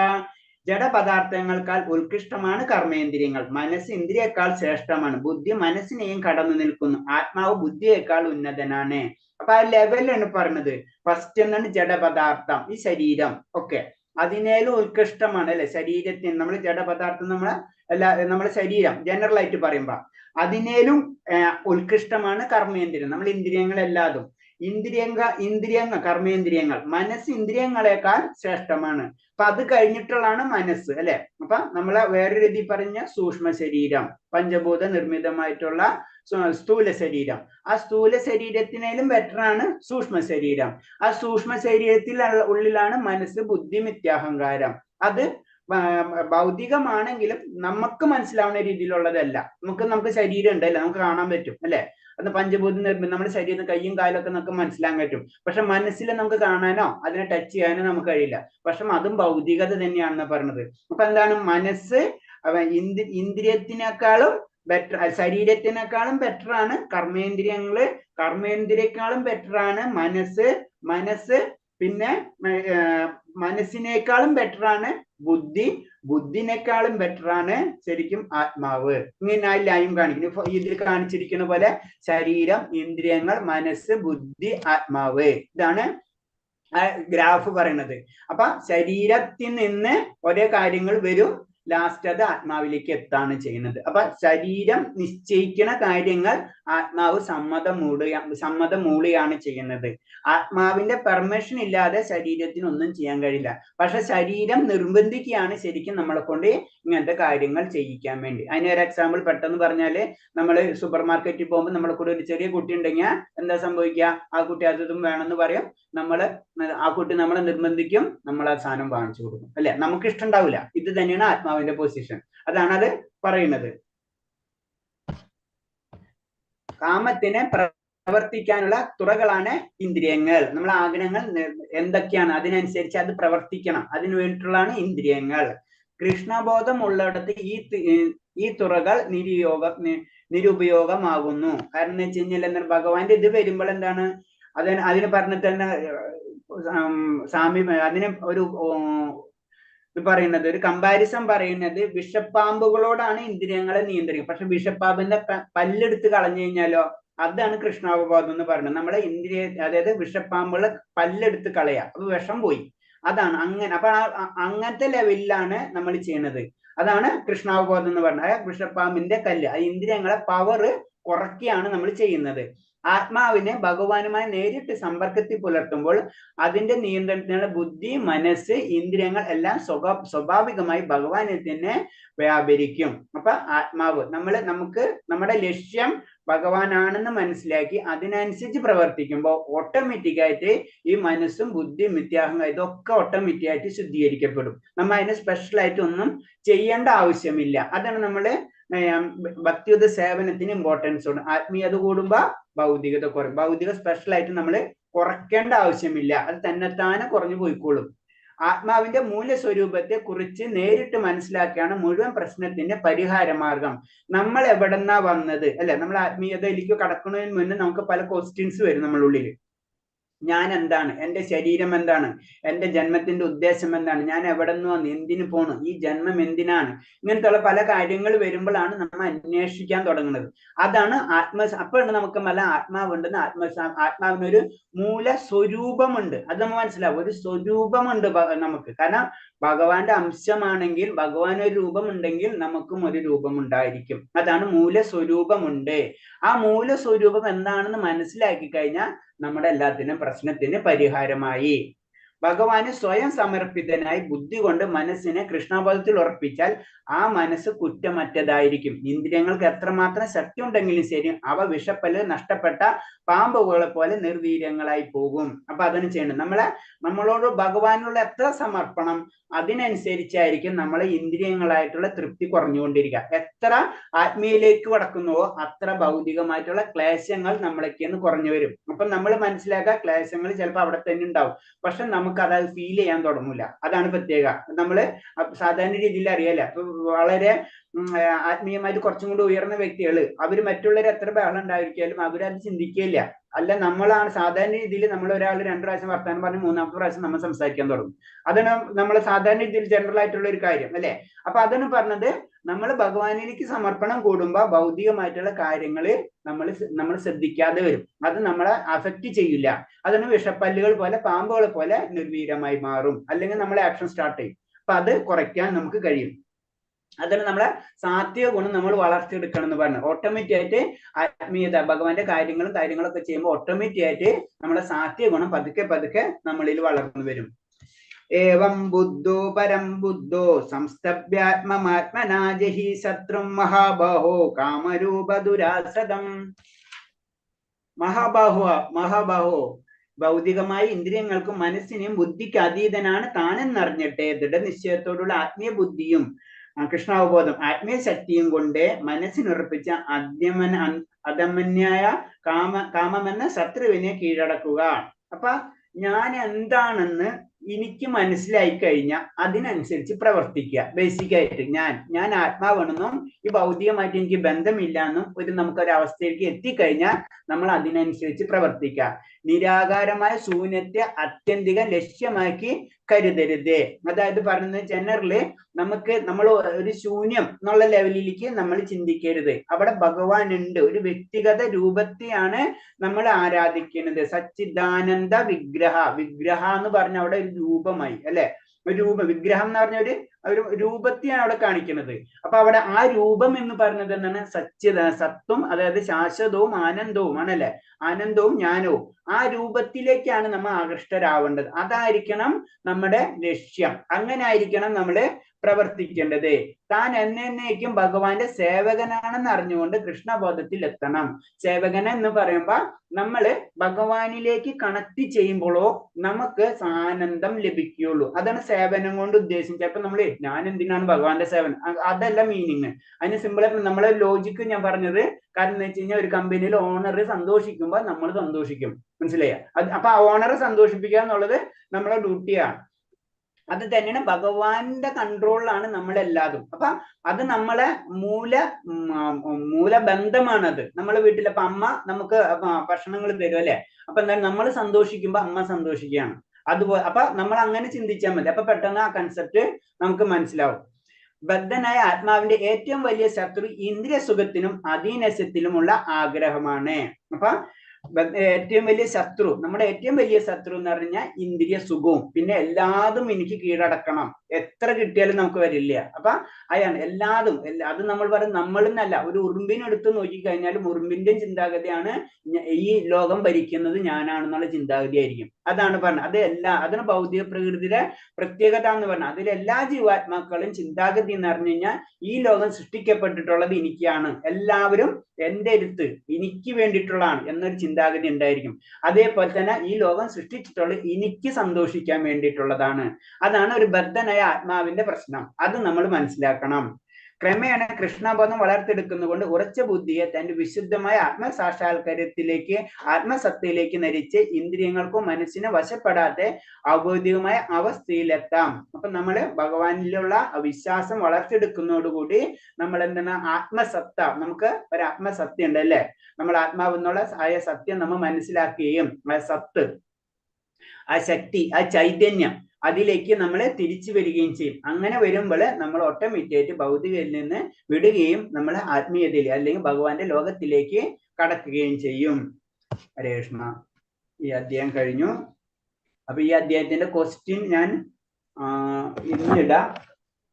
അപ്പൊ നാളെ നിങ്ങൾ അത് ഒന്ന് നോക്കിയിട്ട് ആൻസർ റെഡി ആയിട്ടിരിക്കുക. അപ്പൊ നാളെ നമുക്കത് ഡിസ്കസ് ചെയ്യാം. അപ്പൊ ഇന്ന് നമുക്ക് ഈ അധ്യായം ക്ലോസ് ചെയ്യാം. ഇതിൽ ഇത്രയും പറഞ്ഞ അധ്യായത്തില്, ഇത്രയും പറഞ്ഞ ശ്ലോകത്തില് എന്തെങ്കിലും ഡൗട്ട് ഉണ്ടെങ്കിൽ ചോദിക്കാം. ഇതില് മെയിൻ ആയിട്ടൊരു ശ്ലോകം വന്നത് പറയുന്നത് പുക തീ എന്ന പോലെയും പൊടി കണ്ണാടി എന്ന പോലെയും ഗർഭാശയം ഭ്രൂണത്തെ എന്ന പോലെയും ജീവാത്മാവിന്റെ വ്യത്യസ്തമായ അളവുകളിൽ കാമം ആവരണം ചെയ്തിരിക്കുന്നു. നമ്മുടെ അവബോധത്തെ പറ്റിയാണ് പറയുന്നത്. അത് ഞാൻ പറഞ്ഞു. ജനറൽ ആയിട്ട് പറയുമ്പോ മനുഷ്യനായാലും മൃഗം, മരം, അതിന് അതിന്റെ ഒരു കമ്പാരിസൺ പറഞ്ഞു. മരത്തിന് അറിയില്ല എന്താ നടക്കണമെന്ന് അല്ലെ, മൃഗത്തിന് കുറച്ചും കൂടെ അറിയാം, മനുഷ്യന് അതിൽ കൂടുതൽ അറിവുണ്ട്. അപ്പൊ മൂന്നാണ് അതിൽ പറയുന്നത്. അപ്പൊ അതിൽ തന്നെ മനുഷ്യരിൽ തന്നെ വീണ്ടും തിരിക്കാൻ വേണമെങ്കിൽ ഇതേപോലെ തന്നെ ചിലർക്ക് പെട്ടെന്ന് ആത്മീയമായിട്ടുള്ള അറിവുകൾ ആഗ്രഹം ഉണ്ടാവും. അതുപോലെ തന്നെ അത് പ്രവർത്തിക്കുകയും ചെയ്യും. മറ്റുള്ളവർ അത്രയും പേരില്ല, മറ്റുള്ള അതിനേയും താഴ്ന്ന ലെവലിലായിരിക്കും. അങ്ങനെ അതിൽ തന്നെ നമുക്ക് പലതും കാണാൻ കഴിയും. അപ്പൊ വ്യത്യസ്ത തലങ്ങളിലായിരിക്കും എല്ലാവരും, ഒരു തലത്തിലായിരിക്കില്ല. അപ്പൊ നമ്മളെ വീട്ടിൽ അത് ഞാൻ പറഞ്ഞു, മാതാജിമാരുണ്ടാവും, പ്രഭുക്കന്മാരുണ്ട്. ചില മാതാജിമാരായിരിക്കും ചിലപ്പോൾ ഇൻഡസ്ട്രിയൽ, ചിലപ്പോൾ ചില വീടുകളിൽ പ്രഭുക്കന്മാരായിരിക്കും. അത് എന്തുകൊണ്ടാണ്? അപ്പൊ അത് ഓരോരുത്തരും പല ജന്മങ്ങളും പല കാര്യങ്ങളായിട്ട് അതിന് ബന്ധപ്പെട്ടിട്ടുണ്ടാവും. പക്ഷെ എല്ലാവർക്കും കൃഷ്ണബോധത്തിലേക്ക് കടക്കാം. പക്ഷെ ചിലവർക്ക് ഇതൊരു ബുദ്ധിമുട്ടുണ്ടാവും. അവർ അത്രയും ഭൗതികമായിട്ട് ബന്ധപ്പെട്ടിട്ട് ആ ജന്മങ്ങൾ കഴിച്ചു വന്നിട്ടുള്ളവരായിരിക്കാം. അത് കാരണം കൊണ്ട് അതിന്റെ പ്രോബ്ലം വരുന്നത്. ഹരേ കൃഷ്ണ. ഇത്രയും പറഞ്ഞില്ല, എന്തെങ്കിലും ചോദ്യം ഉണ്ടെങ്കിൽ ചോദിക്കാം. ഹരേ കൃഷ്ണ. ഹരേ കൃഷ്ണ. ഇവിടെ ഉദ്ദേശിച്ച മായ കാമം എന്ന് ഉദ്ദേശിച്ച മായയാണോ? കാമം എന്ന് ഉപദേശിക്കുന്നത് മായല്ല. നമ്മൾ കാമം എന്ന് പറഞ്ഞ ആഗ്രഹം, ബേസിക് ആയിട്ട് പറഞ്ഞു കഴിഞ്ഞാൽ പ്രേമം ആത്മീയം, കാമം എന്ന് പറയുമ്പോൾ ഭൗതികം. പ്രേമത്തിന്റെ ഭൗതിക അവസ്ഥയാണ് കാമം. പ്രേമത്തിന്റെ ഭൗതിക അവസ്ഥയാണ് കാമം. ഓക്കെ. വേറെ എന്തെങ്കിലും സംശയം ഉണ്ടോ? ഓക്കെ, നമുക്ക് അടുത്ത ശ്ലോകത്തിലേക്ക് കടക്കാം, അടുത്ത അധ്യായത്തിലേക്ക് കടക്കാം.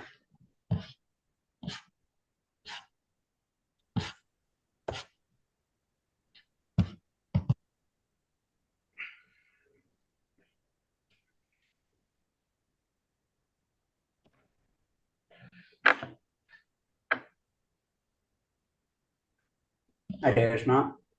അധ്യായം 4 അതീന്ദ്രിയ ജ്ഞാനം. അപ്പൊ ഈ വേർഡ് കേൾക്കുമ്പോ തന്നെ നമുക്കറിയാം അതീന്ദ്രിയം, ഇന്ദ്രിയങ്ങൾക്ക് മുകളിൽ അല്ലെ. അപ്പൊ ഒരു കാര്യം ക്ലിയർ ആയി, നമ്മൾ ഇന്ദ്രിയം വെച്ചിട്ട് ഈ ആത്മീയ ജ്ഞാനം നമുക്ക് ലഭിക്കാൻ കഴിയില്ല. അതാണ് അതീന്ദ്രിയ ജ്ഞാനമുള്ള അതീന്ദ്രിയവാദികൾക്ക് അല്ലെങ്കിൽ അതീന്ദ്രിയ ജ്ഞാനമുള്ളവർക്കോ ഭഗവാന്റെ കാര്യങ്ങൾ മനസ്സിലാക്കാൻ കഴിയുള്ളൂ. അതിന് നമ്മളെ ലെവൽ എത്ര താഴെയാണ് നമുക്ക് അതിൽ നിന്ന് മനസ്സിലാക്കാം. നമ്മൾ ഇന്ദ്രിയത്തിനെ തന്നെ നമുക്ക് മുഴുവൻ ഉപയോഗിക്കാൻ പറ്റുന്നില്ല. നമുക്ക് നമുക്ക് നമ്മൾ ഇന്ദ്രിയങ്ങൾക്ക് തന്നെ ലിമിറ്റേഷൻസ് ആണ്. നമ്മൾ ഇന്ദ്രിയത്തിനെ അറിയില്ല. നമുക്ക് വളരെ ദൂരത്തുള്ള വസ്തുവിനെ കാണാൻ പറ്റില്ല, വളരെ അടുത്തുള്ള വസ്തുവിനെ കാണാൻ പറ്റില്ല, ചെറുതിനെ കാണാൻ പറ്റില്ല, അങ്ങനത്തെ കുറെ ഇഷ്യൂസ് ഉണ്ട്. അങ്ങനെ എല്ലാ ഇന്ദ്രിയങ്ങളും നമ്മൾ അപൂർണമാണ്. ആ ഇന്ദ്രിയങ്ങളുടെ അപ്പുറത്താണ് ശരിക്കും അതീന്ദ്രിയം എന്ന് പറഞ്ഞത് അല്ലെ. അപ്പൊ ആ ഒരു ജ്ഞാനാണ് ശരിക്കും ഈ അധ്യായത്തിൽ കൂടെ പറഞ്ഞു തരുന്നത്. അപ്പൊ അതീന്ദ്രിയ ജ്ഞാനം, ഭഗവാന്റെ കാര്യങ്ങൾ മുഴുവൻ അതീന്ദ്രിയമായിട്ടുള്ള ജ്ഞാനമാണ്. അത് നമ്മൾ മനസ്സിലാവും. അത് നമ്മൾ ഇന്ദ്രിയങ്ങൾ ഭഗവാനെ ഞാൻ കണ്ടു എന്ന് പറയുമ്പോ, അങ്ങനെ ആരെങ്കിലും ഞാൻ ഭഗവാനെ കണ്ടു എന്ന് പറയുമ്പോ ഒന്നില്ലെങ്കിൽ നമുക്ക് ക്ലിയർ ആയിട്ട് പറയാം ആ വ്യക്തി പറഞ്ഞ നുണയായിരിക്കും. അല്ലെങ്കിൽ കണ്ടു എന്ന് പറയുമ്പോ ഭക്തിയിൽ ആ വ്യക്തി ശരിക്കും ഭഗവാനെ തന്റെ ഭൗതിക ഇന്ദ്രിയങ്ങൾ കൊണ്ടല്ലായിരിക്കും കണ്ടത്, അത് ആത്മീയ ഇന്ദ്രിയങ്ങൾ കൊണ്ടാണ്. ആത്മീയ ഇന്ദ്രിയങ്ങളുണ്ട്, അതാണ് നമ്മൾ മനസ്സിലാക്കേണ്ടത്. ഭഗവാൻ ഇന്ദ്രിയങ്ങളുണ്ട്, ഭഗവാന് കണ്ണുണ്ട്, ചെവിയുണ്ട്, എല്ലാതും ഉണ്ട്. നമുക്കും ഉണ്ട് ആത്മീയ ഇന്ദ്രിയം. കാരണം ഭഗവാന്റെ അംശമാണ് നമ്മൾ. വളരെ ആ ഒരു കൺസെപ്റ്റ് ക്ലിയർ ആക്കിയാൽ മതി. ഭഗവാന്റെ അംശമാണെങ്കിൽ ഭഗവാന്റെ അതേപോലെ എല്ലാ കാര്യങ്ങളും. പക്ഷെ ഭൗതിക ലോകത്തിൽ വരുമ്പോ നമ്മൾ ഭൗതികമായിട്ടുള്ള കാര്യങ്ങൾ നമ്മൾ ഉപയോഗിക്കേണ്ടി വരും. അതിന് പെട്ടെന്നൊരു എക്സാമ്പിൾ പറയാന്ന് വെച്ച് കഴിഞ്ഞാൽ, നമ്മൾ പണ്ട് 3D പിക്ചർ കാണാൻ പോകുമ്പോ നമ്മൾ ആ പിക്ചറിന് വേണ്ടി നമ്മളൊരു കണ്ണട എടുത്ത് വെക്കുക അല്ലെ, അവിടെ നിന്ന് പോരുമ്പോൾ അത് ഊരി വെക്കും. ഇതാണ് സമയം. പക്ഷെ നമുക്ക് ഇന്ദ്രിയങ്ങൾ ഉണ്ട്. നമ്മൾ ബാക്കിയുള്ള കാര്യങ്ങൾക്ക് വേണ്ടി ആ കണ്ണട നമ്മൾ ഉപയോഗിക്കാറില്ല. അത് വെച്ച് കഴിഞ്ഞാൽ കാണാൻ പറ്റില്ല. അതാണ് ആ കണ്ണട എടുത്ത് മാറ്റണം നമ്മൾ. അതാണ് അതീന്ദ്രിയ ജ്ഞാനം. ആ അതീന്ദ്രിയ ജ്ഞാനത്തിൽ കൂടി മാത്രമേ ഭഗവാന്റെ കാര്യങ്ങൾ നമുക്ക് മനസ്സിലാക്കാൻ കഴിയുള്ളൂ.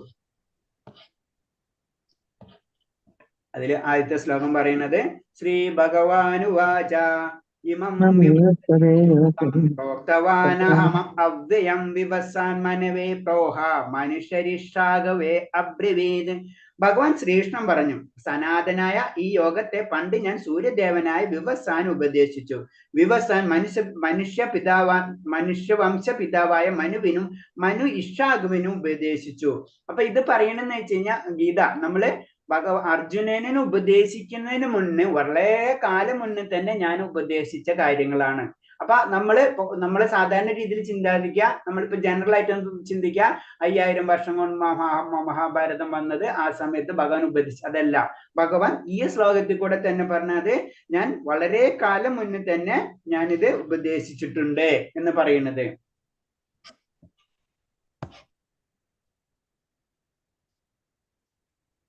അതിന് ജനറൽ ആയിട്ട് ഇതിൽ കുറച്ച് പറഞ്ഞിട്ടില്ല, എന്നാലും ഞാൻ ജനറൽ ആയിട്ട് പറയാം.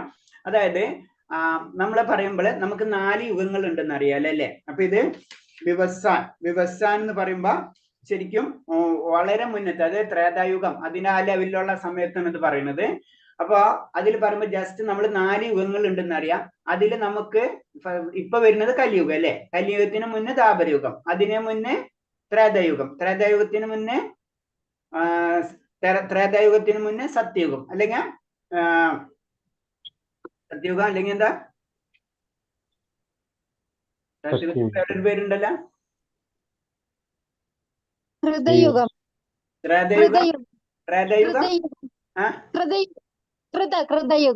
കൃതയുഗം, ഓക്കെ, സത്യയുഗം. അപ്പൊ 4 യുഗങ്ങളുണ്ട്.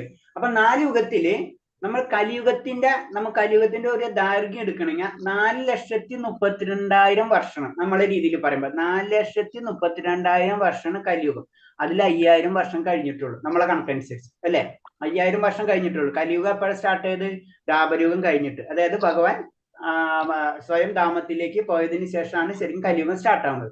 അപ്പൊ ഏകദേശം 5000 എന്ന് പറഞ്ഞാൽ 4,32,000 മൈനസ് 5000, അപ്പൊ അത് 4,28,000 അല്ലെ. അത്രത്തോളം ഇനി ബാലൻസ് കെടുക്കണം.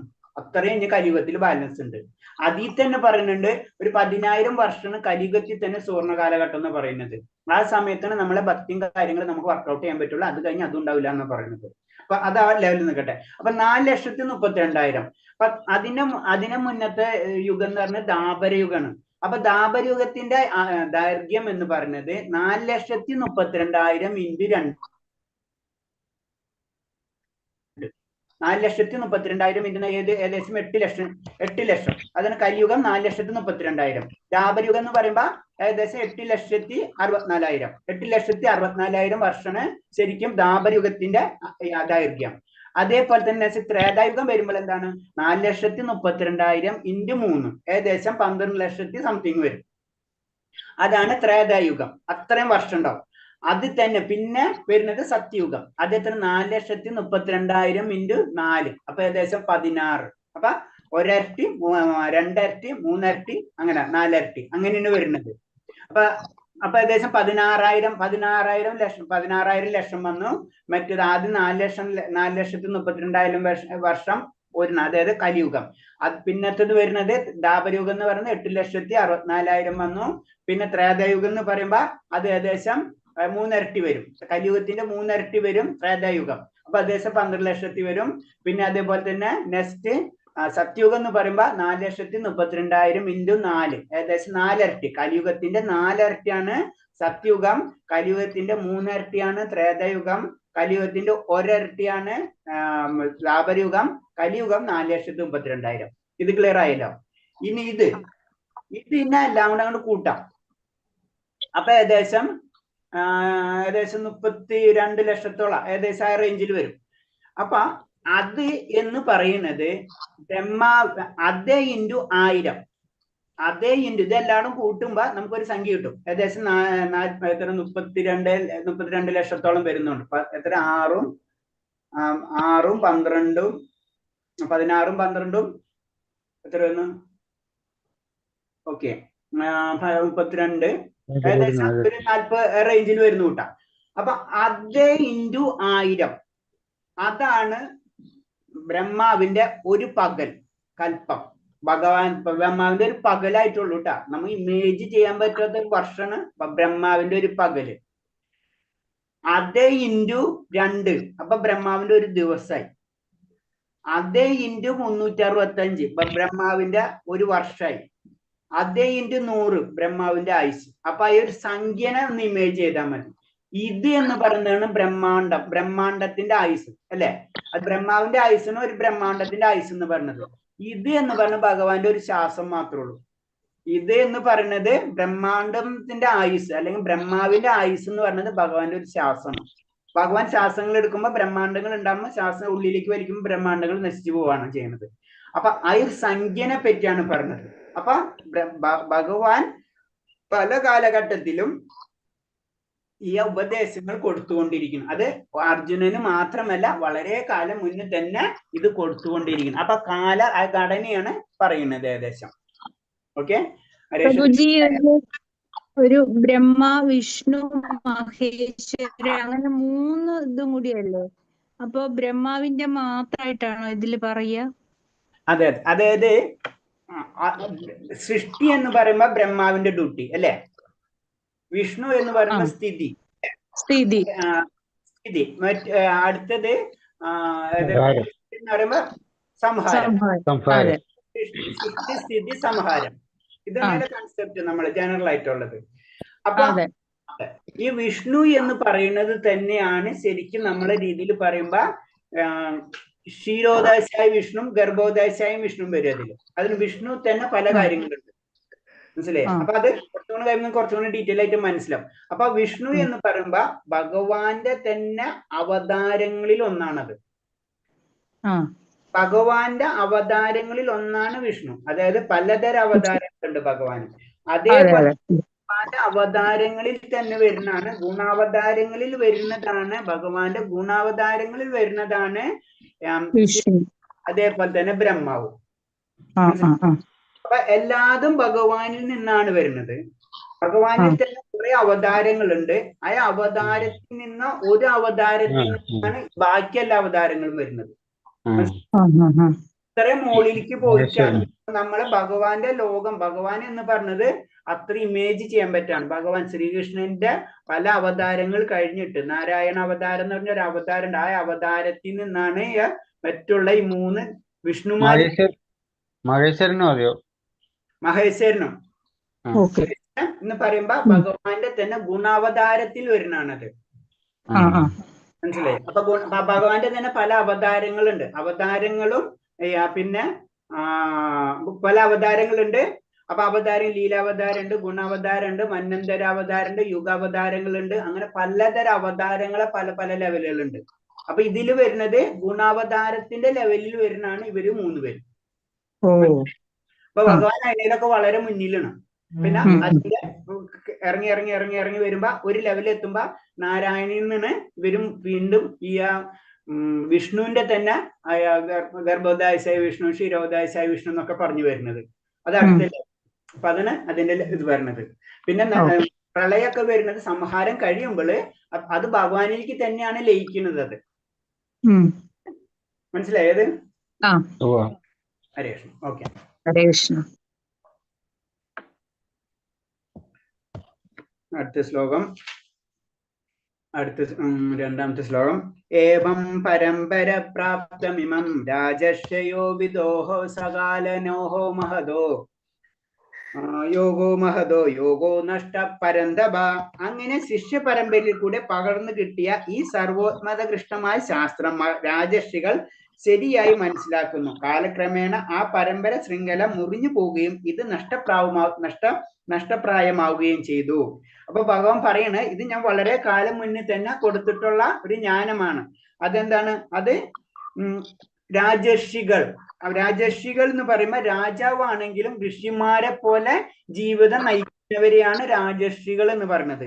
അപ്പൊ ഈ രാജർഷികൾ അത് കറക്റ്റായിട്ട് പരിപാലിച്ചിരുന്നു. അവർക്കാണ് ഞാൻ കൊടുത്തത് ആ നോളജ്. പിന്നെ കുറേ പരമ്പരകൾ പോയതോടുകൂടി അത് പതുക്കെ പതുക്കെ നഷ്ടപ്പെട്ടു എന്നാണ് പറയുന്നത്.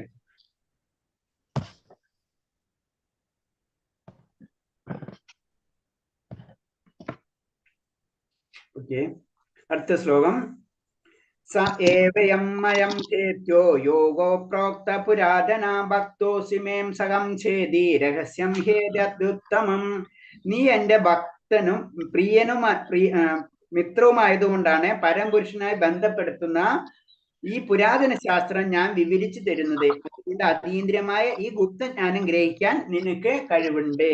അപ്പൊ എന്താണ്? ഭഗവാന്റെ ഗുപ്തമായിട്ടുള്ള ജ്ഞാനങ്ങൾ നമുക്കും ലഭിക്കണമെങ്കിൽ നമ്മൾ എന്ത് വേണം? ഭഗവാന്റെ ഭക്തനായി മാറണം. അതാണ് ഞാൻ എപ്പോഴും പറയാം, നമൻ ജപിക്ക്. കാരണം നമ്മൾ ഭക്തനായല്ലോ ഭഗവാന്റെ ആ നിഗൂഢ ശക്തി, ഭഗവാൻ എന്താണെന്ന് നമുക്കറിയില്ല. ആ നിഗൂഢ ശക്തി എന്തെങ്കിലും കുറച്ചെങ്കിലും നമുക്ക് മനസ്സിലാവണമെങ്കിൽ നമ്മളൊരു ഭക്തന്റെ ലെവലിലേക്കെങ്കിലും നമ്മൾ എത്തണം. അതാണ് പറഞ്ഞത് ഇതിൽ തന്നെ. അപ്പൊ തന്റെ ഭക്തനായതുകൊണ്ട് ഭഗവാൻ അർജുനനെ മഹത്തായ ശാസ്ത്രം പഠിക്കാൻ അധികാരിയുമായി സ്വീകരിച്ചത്. അപ്പൊ അതിന് പറഞ്ഞു, നമ്മള് ഭഗവത്ഗീത പഠിക്കണമെങ്കിൽ നമ്മൾ അർജുനനെ പോലെ ലെവലിലേക്ക് ഉയർന്നാലേ മാത്രമേ നമുക്ക് ഈ ശാസ്ത്രം ശരിക്കും മനസ്സിലാവുള്ളൂ. അല്ലെങ്കിൽ നമുക്ക് ഒരു സൈഡിൽ കൂടെ കേട്ട് അടുത്ത സൈഡിൽ നിന്ന് പോണ പോലെ തോന്നുന്നതും ഒന്നും നമുക്ക് പിടികിട്ടില്ല. അപ്പൊ നമ്മള് ഭക്തി പതുക്കെ പതുക്കെ നമ്മൾ ഡെവലപ്പ് ചെയ്യുക. അപ്പൊ ഭക്തി എത്ര ഉയരണം അതിനനുസരിച്ച് ഈ ശ്ലോകം 700 ശ്ലോകങ്ങൾ നമുക്ക് 70,000 ശ്ലോകം പോലെ തോന്നും. ശരിക്കും പറഞ്ഞു, ഭക്തി ഉയരുന്നതിനനുസരിച്ച് അതിന്റെ കാര്യങ്ങൾ കൂടുതൽ മനസ്സിലായിക്കൊണ്ടിരിക്കും. ഭക്തന്മാരുടെ വ്യാഖ്യാനം സത്യം വെളിവാക്കുന്ന അസുരന്മാരുടെ നിഷ്പ്രയോജനമാണ്. അപ്പൊ ഭക്തന്മാർ പറയുന്നത്, അത് വേറൊരു രീതി പറയാം, ഭക്തൻ പറയുന്നത് സത്യം പറയുള്ളൂ, ഭക്തൻ പറയുന്നത് സത്യമായി തീരുകയും ചെയ്യും. അതാണ് ഭക്തന്മാരുടെ പ്രത്യേകത. ഭക്തന്മാർ, അതാണ് ഹിരണ്യകശിപിന്റെ കഥ എടുത്ത ആ കഥയിൽ തന്നെ നമുക്ക് മനസ്സിലാക്കും. എന്താ? ഹിരണ്യകശിപിനോട് ഹിരണ്യകശിപ് ചോദിക്കുന്നുണ്ട് അല്ലെ പ്രഹ്ലാദ് മഹാരാജനോട്, എവിടെയാ നിന്റെ ഭഗവാൻ എന്ന് ചോദിക്കുന്നുണ്ട് അല്ലെ. അപ്പൊ പ്രഹ്ലാദ് മഹാരാജ് പറയുന്നുണ്ട്, എന്റെ ദൈവം എവിടെയുണ്ട്. അല്ലെ? അപ്പോ അതിന് പറഞ്ഞു ഭക്തൻ പറയുന്നത് അവിടെ സത്യമായി മാറുകയാണ് ചെയ്യുന്നത്. അതാണ് ഭക്തന്മാരെ ക്വാളിറ്റിയാണ് നമ്മൾ മനസ്സിലാക്കേണ്ടത്.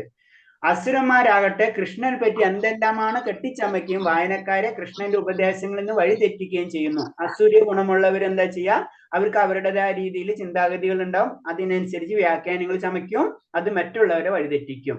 അതിന് ഭക്തി വേറെ, വ്യാഖ്യാനങ്ങൾ വേറെ. ഇത് രണ്ടും രണ്ടാണ്. അതിന് നമ്മൾ എപ്പോഴും വ്യാഖ്യാനങ്ങൾ കറക്റ്റുള്ള ആചാര്യന്മാരേക്കും തന്നെ അത് മനസ്സിലാക്കണം. അല്ലെങ്കിൽ നമ്മൾ അത് കേട്ടിട്ട് കാര്യമില്ല. നമ്മൾ എന്തൊരു കാര്യം നമുക്ക് ബെനിഫിറ്റ് വേണ്ടേ?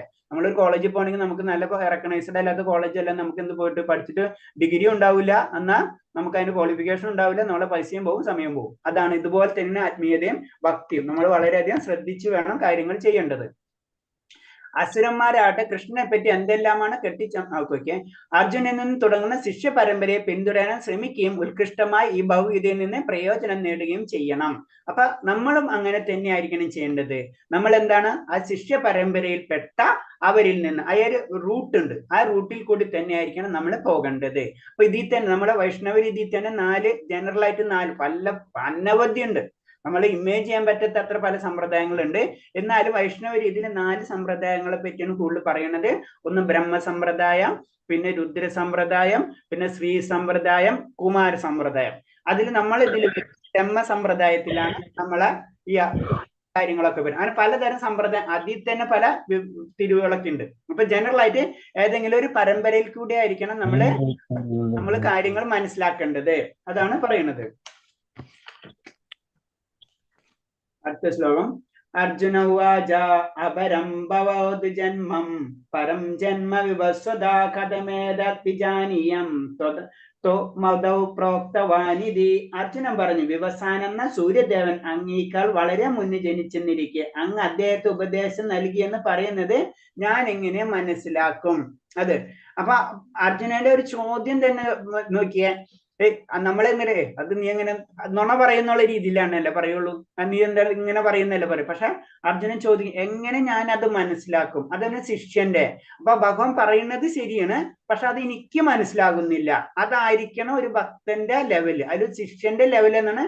അങ്ങ് പറയുന്നതാണ് എനിക്ക് ശരി, എനിക്കറിയാം, പക്ഷെ അത് എനിക്ക് മനസ്സിലാവുന്നില്ല, അത് എനിക്ക് മനസ്സിലാക്കി തരൂ എന്നാണ് പറയുന്നത്.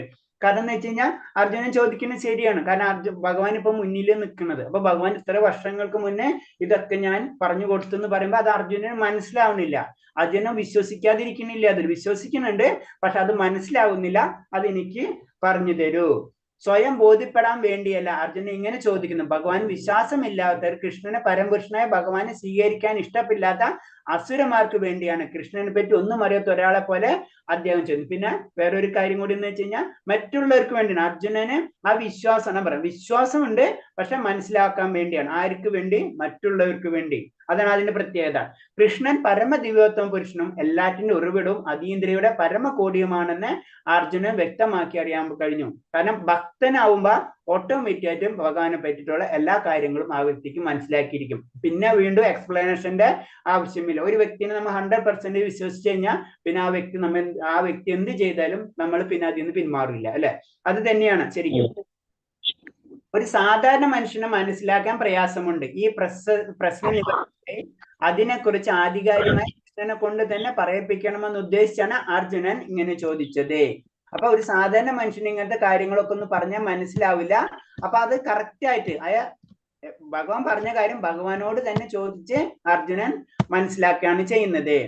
കൃഷ്ണന്റെ ത്രിഗുണങ്ങൾക്ക് അതീതമായി വെറും ഒരു മനുഷ്യനെ കരുതുന്ന നിരീശ്വരുടെ നിലപാടിനെ എതിർക്കാൻ ഒരു ഉപായമാണ് ഭഗവഭക്തനായ അർജുനന്റെ ഈ ചോദ്യം. അതായത് ഭഗവാൻ എന്ന് പറയുമ്പോ ത്രിഗുണങ്ങൾക്ക് അതീതനാണ്. ഭഗവാനാണ് എല്ലാതും സൃഷ്ടിച്ചിട്ടുള്ളത്, അല്ലെ? എല്ലാതും കാരണങ്ങൾക്ക് കാരണം, അനന്തകോടി ബ്രഹ്മാണ്ട നായകൻ എന്നാണ് പറയുന്നത്, അല്ലെ? നമുക്കറിയാം ബ്രഹ്മാണ്ടങ്ങളെ പറ്റി പറയുമ്പോൾ പലതരം പറയും. ഭഗവാന്റെ ശാസ്ത്രങ്ങളിൽ നിന്ന് അനന്തകോടി ബ്രഹ്മാണ്ടങ്ങളാണ് വരുന്നത്. അപ്പൊ ഓരോ ബ്രഹ്മാണ്ടത്തിനും ഒരു ബ്രഹ്മാവ് ഉണ്ടാവും. അതാണ് രസം. അപ്പൊ നമ്മളിതിൽ നമുക്കറിയാം 4 തലയുള്ള ബ്രഹ്മാവാണ് നമുക്കറിയണ ബ്രഹ്മാവ്. അതേപോലെ തന്നെ 1000 തല, 10,000 തല, 1,00,000 തല, അങ്ങനെ പല രീതിയിലുള്ള ബ്രഹ്മാക്കന്മാരുണ്ടാവും. അതിന്റെ കഥ പറയുന്നുണ്ട്. കാരണം ഭഗവാൻ ഒരേ സമയത്ത് ബ്രഹ്മാവിനോട് വരാൻ പറഞ്ഞ സമയത്തും അവര് വരുന്നതും അവരോട് ചോദിക്കുന്ന കാര്യങ്ങളൊക്കെ വരുമ്പോ ബ്രഹ്മാവിന് സംശയം വരുന്നു. അതാണ് ഭഗവാൻ എന്ന് പറയുമ്പോ അത്രയും അനന്തകോടി ബ്രഹ്മാണ്ടങ്ങളുടെ സൃഷ്ടാവാണ് ഭഗവാൻ. അപ്പൊ അത് അർജുനൻ അറിയാൻ ശരിക്കും, പക്ഷെ എന്താണ് മറ്റുള്ളവർക്ക് അത് മനസ്സിലാക്കാൻ കൂടി വേണ്ടിയിട്ടാണ് ഈ ചോദ്യം ചോദിക്കുന്നത്. 5-ാമത്തെ. ശ്രീ ഭഗവാനുവാച ബഹൂനാം മേ വ്യതിതാനി ജന്മാനി തവാർജുന തന്യേഹം വേദി സർവാണി നാത്തം വേദ പരം തപാം. ശ്രീ ഭഗവാൻ പറഞ്ഞു, ശത്രുക്കളെ കീഴടക്കിയവൻ, എനിക്കും നിനക്കും എണ്ണമറ്റ ജന്മങ്ങൾ പോയിരിക്കുന്നു. എനിക്കതെല്ലാം ഓർമ്മിക്കാൻ കഴിയും, നിനക്കതിന് സാധ്യമല്ല. അപ്പൊ അതിൽ നിന്നൊരു കാര്യം മനസ്സിലായി. നമ്മളെ ജീവിതം ഇങ്ങനെ പോയിക്കൊണ്ടിരിക്കും. അപ്പൊ നമ്മൾ ഒരു ജന്മം കഴിഞ്ഞ് അടുത്ത ജന്മം, ഈ ജന്മം കൊണ്ട് നമ്മൾ ഇങ്ങനെ കറങ്ങിക്കൊണ്ടിരിക്കുന്നു. ആ ജന്മം, കഴിഞ്ഞ ജന്മത്തിലെ കാര്യങ്ങൾ നമുക്ക് ഈ ജന്മത്തിൽ ഓർമ്മ ഉണ്ടാവില്ല. പക്ഷെ ഭഗവാൻ അതല്ല. കാരണം എന്താണ്? ഭഗവാന്റെ ജന്മം ദിവ്യമാണ്, അല്ലെ? ഭഗവാന്റെ ശരീരവും ഭഗവാന്റെ ആത്മാവും ഒന്ന് തന്നെയാണ്. പക്ഷെ നമ്മുടെ ശരീരവും ആത്മാവും വ്യത്യസ്തമാണ്. അതാണ് അതിന്റെ കാര്യം. അപ്പൊ ഭഗവാനാണ് എല്ലാത്തിനും കൺട്രോള്. അപ്പൊ ഭഗവാൻ എല്ലാ കാര്യങ്ങളും അറിയാൻ പറ്റും, നമുക്കറിയില്ല. നമുക്ക് ഈ ശരീരം, ഈ ജീവാത്മാവ്, ഇപ്പോഴത്തുള്ള കാര്യങ്ങൾ മാത്രമേ നമുക്ക് ഓർമ്മയുണ്ടാവുള്ളൂ. അതാണ് ഓർമ്മയുണ്ടാവുകയുള്ളൂ. സംഗതി അവിടെ ഉണ്ടാവും, പക്ഷെ നമുക്ക് ഓർമ്മ ഉണ്ടാവില്ല. കാരണം എന്താണ്? ഭഗവാൻ നമ്മളെ ആത്മാവ് എന്ന് പറഞ്ഞാൽ ശാശ്വതമാണ്. അതും എന്നുണ്ടായിരുന്നോ എന്ന് നശിക്കുന്നോ ഇല്ല, അതിന് നശിപ്പില്ല, ജനനമില്ല. ജനന മരണങ്ങളില്ലാത്തതാണ് ആത്മാവ്, അല്ലെ? അപ്പൊ അതേപോലെ തന്നെയാണ്. അപ്പൊ ജനന മരണങ്ങൾ ഇല്ലെങ്കിലും ശരീരം നമ്മൾ മാറിക്കൊണ്ടിരിക്കുന്നുണ്ട്. അത് കാരണം കൊണ്ടാണ് നമുക്ക് കഴിഞ്ഞ ശരീരത്തിന്റെ ഓർമ്മ ഈ ശരീരത്തിൽ ഇല്ലാത്തത്. കാരണം അത് കഴിഞ്ഞു, അത് അവിടെ വെച്ച് വിട്ടു കഴിഞ്ഞു. അത് കാരണം കൊണ്ടാവും. പക്ഷെ ഭഗവാൻ ഇതെല്ലാ കാര്യങ്ങളും അറിയാം. അനേകം സഹസ്രാബ്ദങ്ങൾക്ക് മുമ്പേ താൻ ചെയ്ത കർമ്മങ്ങൾ കൃഷ്ണൻ ഓർക്കുന്നുണ്ട്. കൃഷ്ണൻ അർജുന സ്വഭാവേന ശാശ്വതരാണെങ്കിലും അർജുന പൂർവ്വജന്മങ്ങളിൽ ഓർക്കാൻ സാധിക്കുന്നില്ല. ശരീരം മാറുന്നതോടെ ജീവാത്മാവ് മുൻജന്മ സ്മരണകൾ നഷ്ടപ്പെടുന്നു. നമുക്കെന്ന് പറഞ്ഞു കഴിഞ്ഞാൽ കഴിഞ്ഞ ജന്മത്തിലെ കാര്യങ്ങൾ നമുക്ക് ഓർമ്മ ഉണ്ടാവില്ല. അതൊക്കെ അവിടെ വെച്ച് കഴിഞ്ഞു, നമ്മൾ ഇങ്ങോട്ട് പോകുന്നു. പക്ഷെ ഭഗവാൻ എന്ന് പറഞ്ഞു കഴിഞ്ഞാൽ എല്ലാ ജന്മങ്ങളിലും ഉള്ളത് കാരണം കൊണ്ട് ആ കാര്യങ്ങൾ എപ്പോഴും ഓർമ്മയുണ്ടാവും. അതാ പറയുന്നത്. രാമനായാലും നരസിംഹായ പല അവതാരമൂർത്തികളും അംശാവതാരങ്ങൾ, പല അവതാരങ്ങൾ. അവതാരം എന്ന് പറയുമ്പോൾ മുകളിൽ നിന്ന് താഴ്ത്തി, നമ്മ ആരോഹണം അവരോഹണം എന്ന് കേട്ടിട്ടുണ്ട്, അല്ലെ? അപ്പൊ അതുപോലെ അവതാരങ്ങൾ. അപ്പൊ ഭഗവാൻ ജനിക്കുന്നില്ല, ഭഗവാൻ അവതരിക്കുന്നു ചെയ്യുന്നത്, അല്ലെ?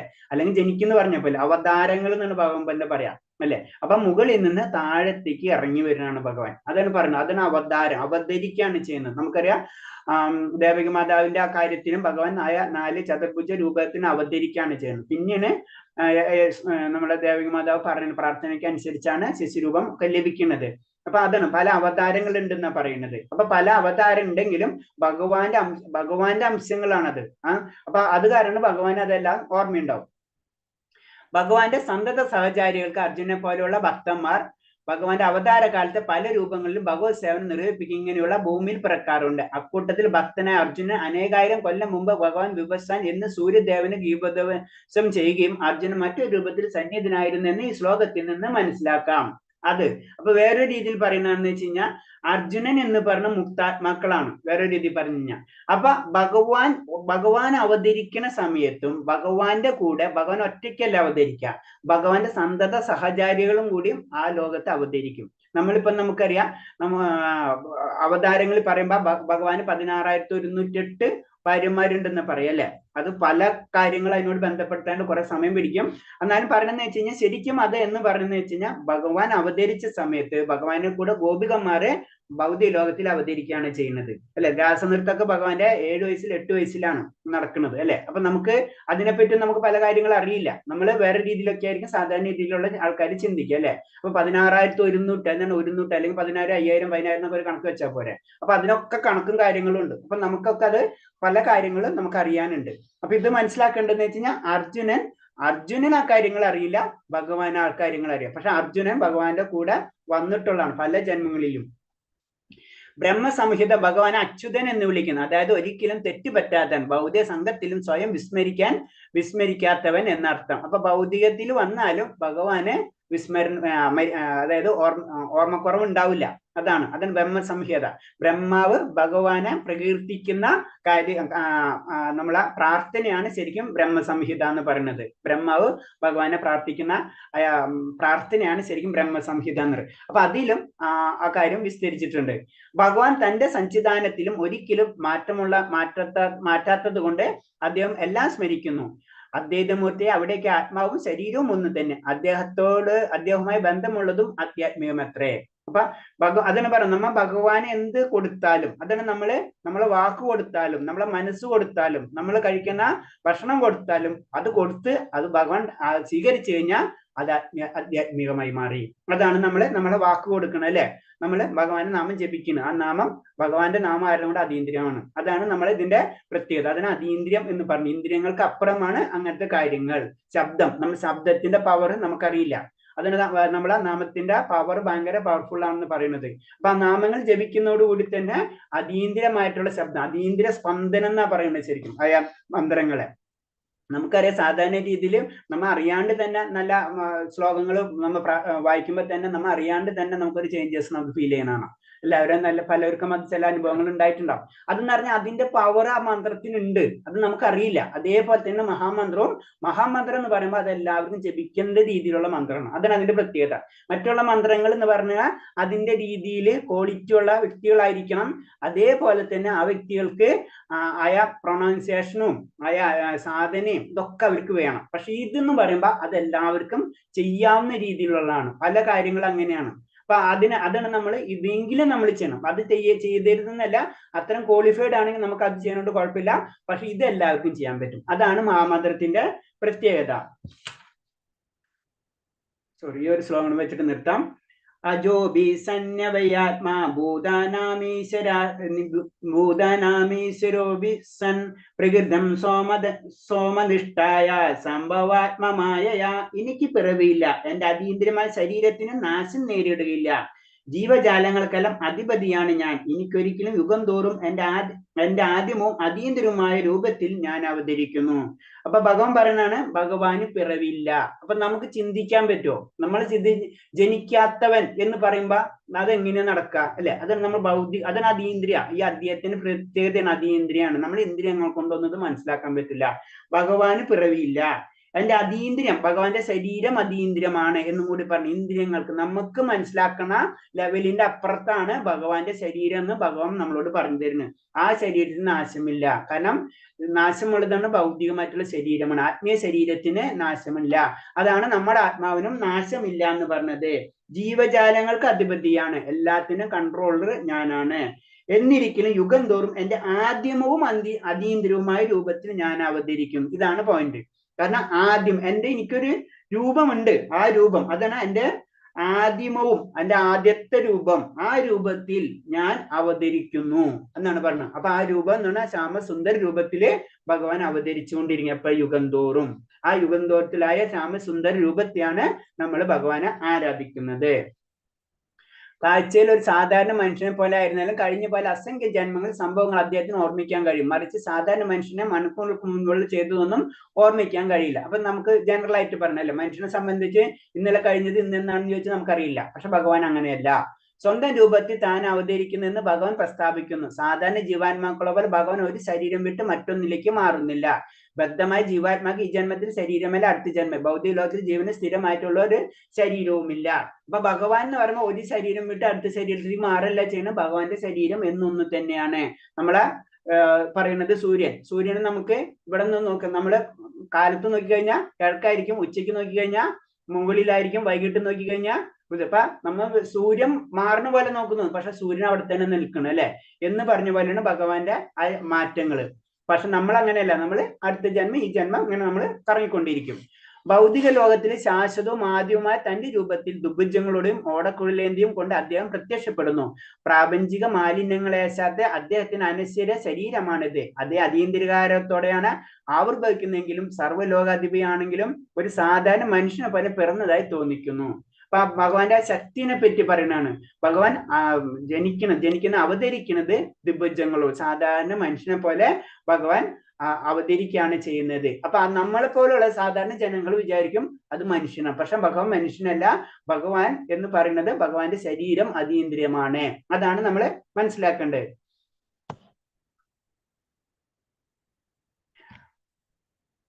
ഓക്കെ, പിന്നെ പറഞ്ഞത് അജനാണെങ്കിലും ഭഗവാൻ അസംഖ്യ രൂപങ്ങൾ കൈക്കൊള്ളുന്നു തോന്നിക്കുന്നെങ്കിൽ വേദങ്ങൾ സ്ഥിരീകരിക്കുന്നു. കാരണം ഭഗവാൻ ഒന്നുള്ളൂ, പക്ഷെ എന്താണ് ഭഗവാന്റെ വിസ്തരണങ്ങൾ അനവധിയാണ്. അപ്പൊ ഭഗവാന്റെ വിസ്തരണങ്ങൾ വേറെ, ഭഗവാൻ വേറെ. ഭഗവാൻ ഒന്ന്, ഭഗവാന്റെ വിസ്തരണങ്ങളാണ്. ഇപ്പൊ നരസിംഹാവതാരമാണെങ്കിലും രാമന്റെ അവതാരമാണെങ്കിലും അല്ലെങ്കിൽ മത്സ്യാവതാരമാണെങ്കിലും പുരുഷാവതാരം അതുപോലെ തന്നെ കൂർമാവതാരമാണെങ്കിലും ഒക്കെ അവതാരങ്ങളാണ്.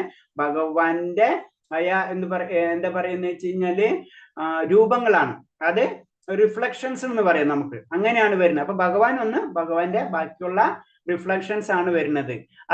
അതിന്റെ അവതാരമുണ്ട്. പിന്നെ പക്ഷെ എന്താണ് ദേവന്മാർ വരുമ്പോ കാര്യം മാറി. അത് നമ്മൾ മനസ്സിലായി. ദേവന്മാരെന്ന് വരുമ്പോ നമ്മളെ പോലെ തന്നെ അംശമാണ് അഗ്നിദേവൻ എന്ന് പറയുന്നത്.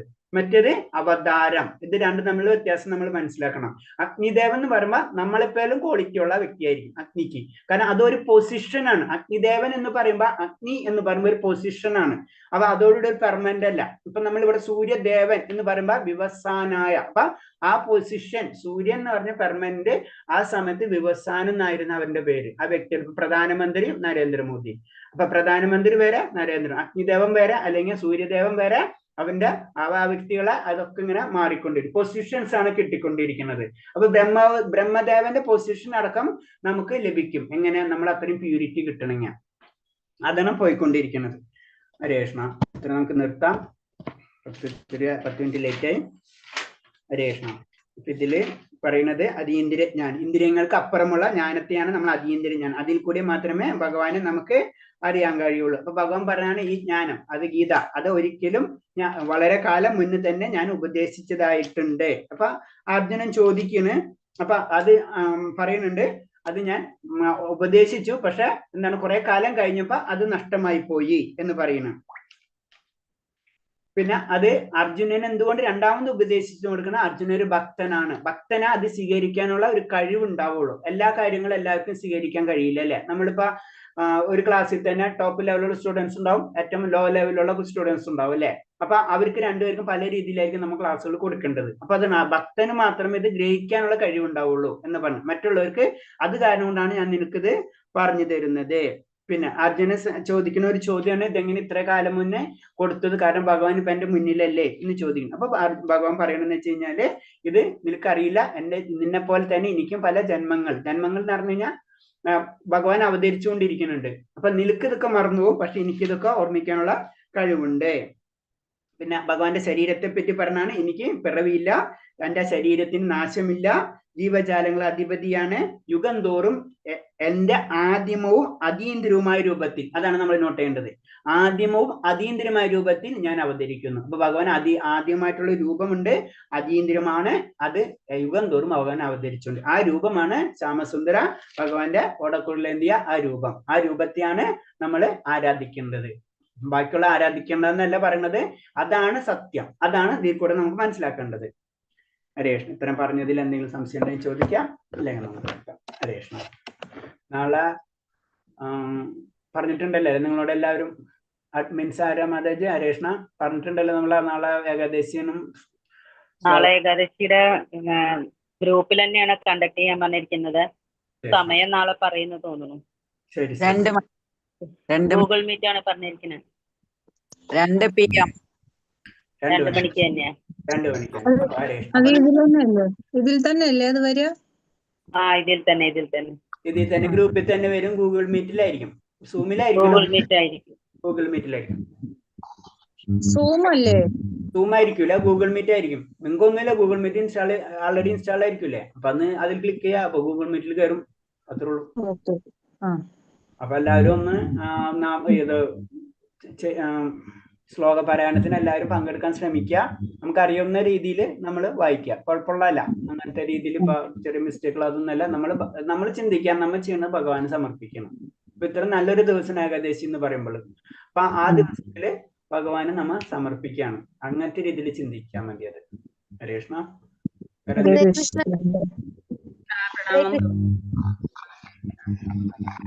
പ്രീതി ജയമാതാജി പറയുന്നുണ്ടായിരുന്നില്ല? അല്ല, ഇപ്പോ കൃഷ്ണൻ ഒരു അവതാരല്ലേ, അതുപോലെ ഓരോ അവതാരങ്ങളും ഉണ്ടല്ലോ. അവരൊക്കെ ഒരിക്കൽ അവരുടെ കാലം കഴിഞ്ഞ് പിന്നെ രണ്ടാമത് അവതരിക്കണതല്ലേ?